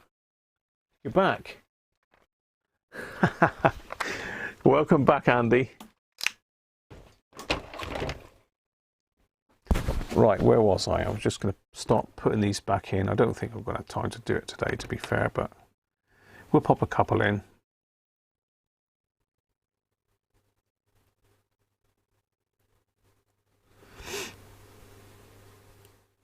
I'll also pop a couple in, see how we get on.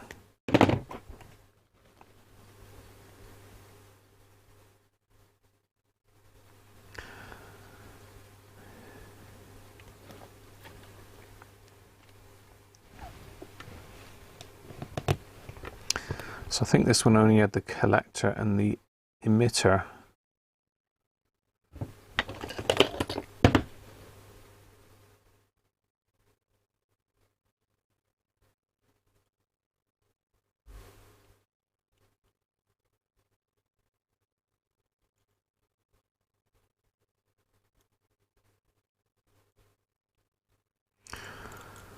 I think this one only had the collector and the emitter with a little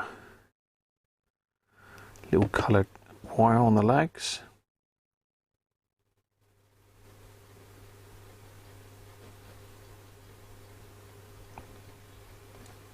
Although that's the ultra long one, isn't it?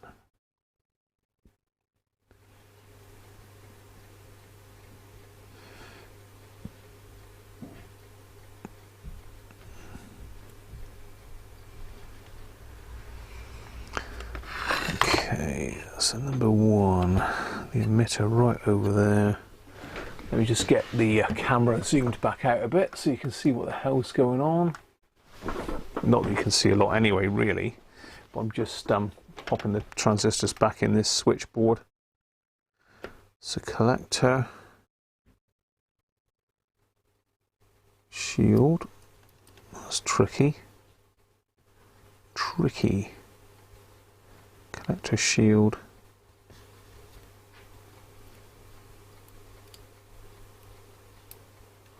Those little bits of wood are moving.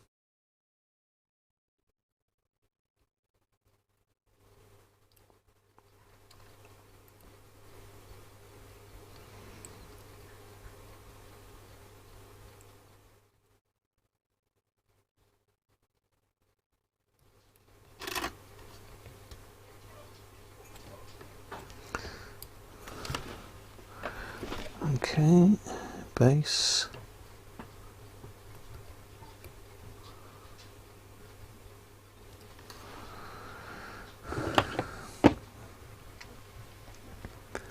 What have I done with me?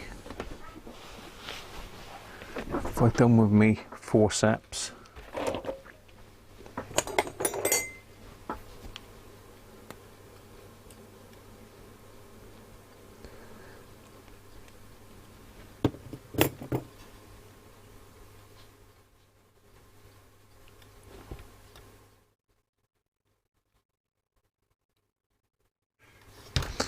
Right, let's get that one soldered in a minute.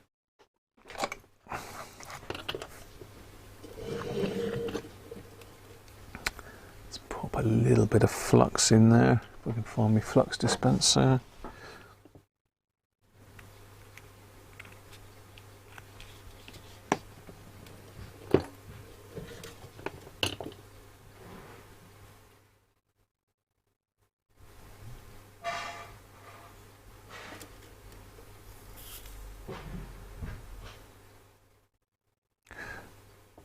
Got to turn the extractor on.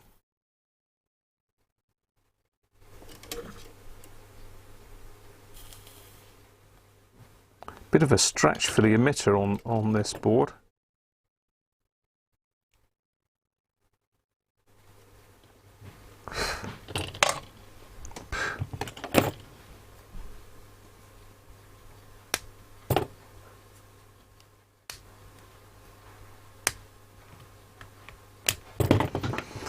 There we go, first one back in. There's number 2. There's number 2. And number 2 had all of the shield, all of the coloured wires on, I believe.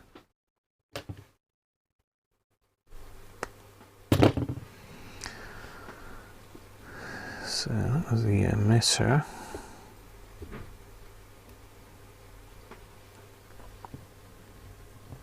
Collector.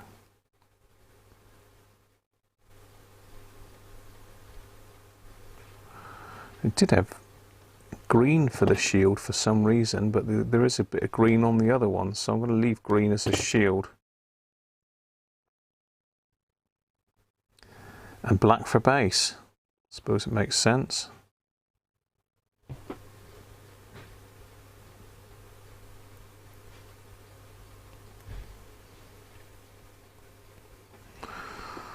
Right, now we've got to wangle that in there. Make sure we're the right way around. We are, it's that way.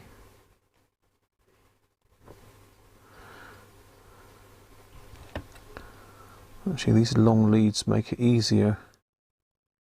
Emitter base.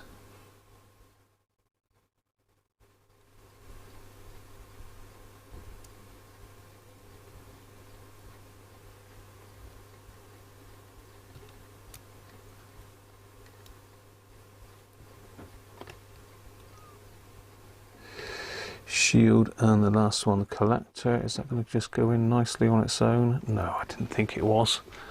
Let's get some magnification on. All 3 except the collector. I need tweezers for that.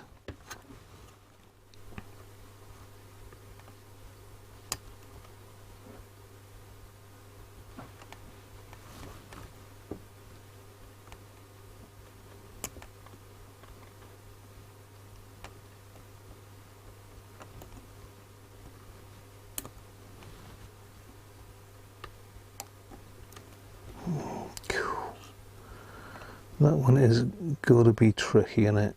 Always go, there we are. Got him.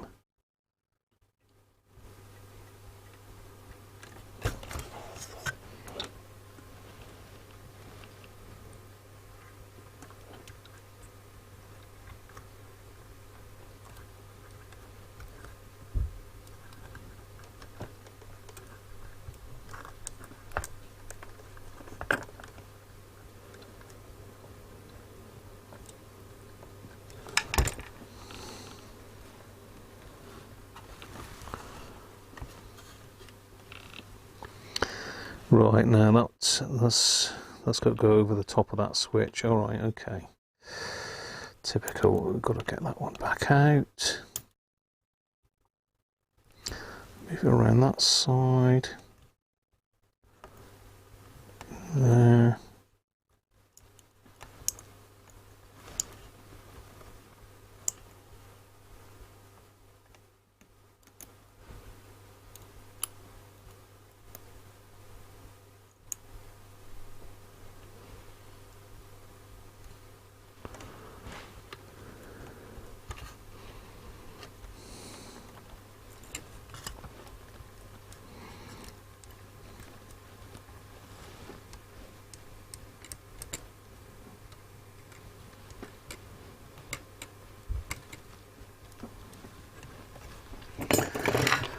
Got it. Right.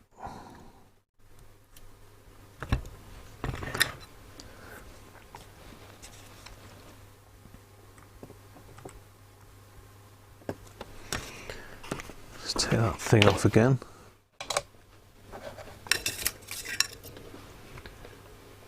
Maybe check over shorts. Mic batteries have lasted this time. Yeah, they have. I put a fresh set in this time before I started, Theo.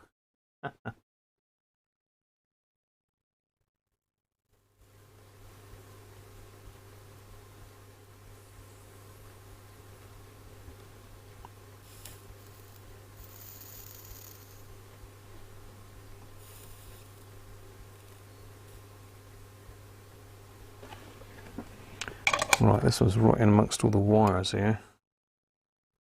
Don't want to burn any wires. Let's move some out of the way.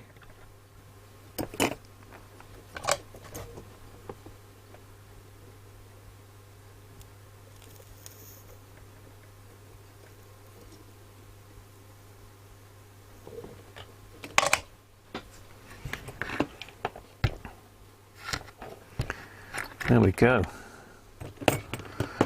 That's the switchboard wires back. Wires, transistors even.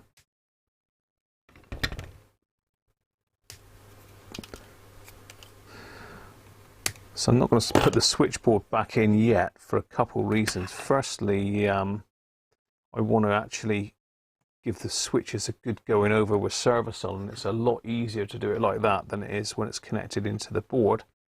Secondly, I need to check where that blue wire came from, that it did actually come from that pin.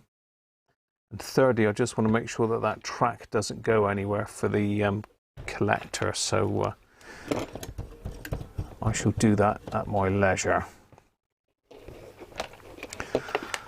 So we've got a few more minutes yet, so let's see if we can pop these in, can we, or are they blocked? No, they're all blocked. Okay.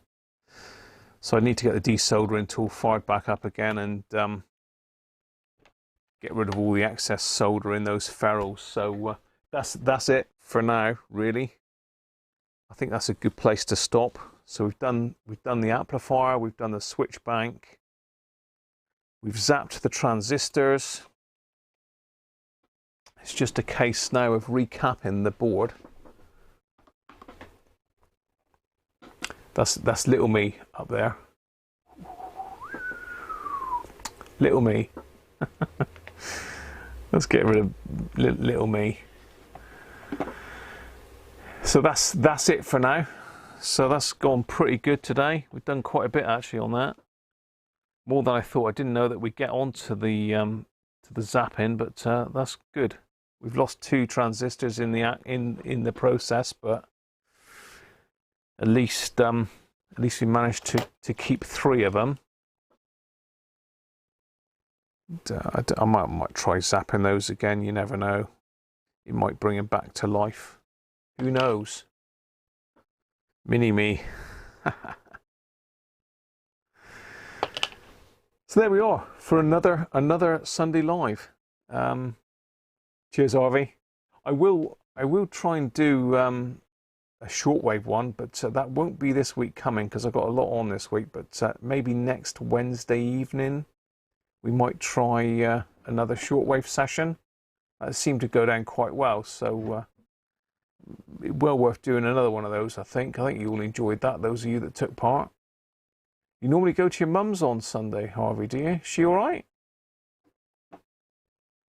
Cheers, Theo. So there you are. That's the Shortwave Herald, well underway now. I've certainly broken the back of it. It's just a case of popping those transistors back in, checking that board, replacing the caps. It might need a bit of an alignment because of the fact I've changed the transistors. I don't know. Oh, just because of traffic, is it, Harvey? Yeah. What are you saying, Anthony? You've got the realistic TRC 1005. Decided to put it back in use. You're powering it up from a 10AA analog battery. So I was wondering what would be the best way to charge them, as you only have a 4-way charge. You only have a 4-way charge. Thank you, Theo. Not quite with you there. You're powering it from 10 AA batteries. Oh, so you're trying to charge all 10 at once, are you, Anthony? I don't know. I mean, I'm sure you can get one of those fancy chargers that you could charge 10 with, but I would just do them in banks of 4 myself, and then 2 to finish off. But it's a bit of a pain, isn't it? Analog are 9H, aren't they? They're not lithium. No, cheers, Anthony.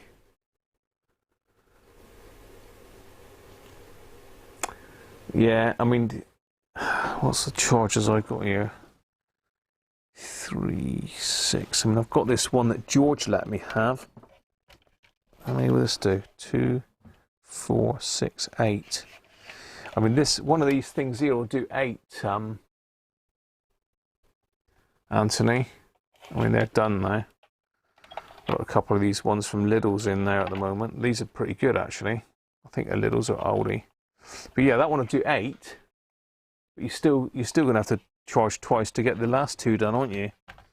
I don't know if you can get a 10 battery charger, but you might be able to link it up.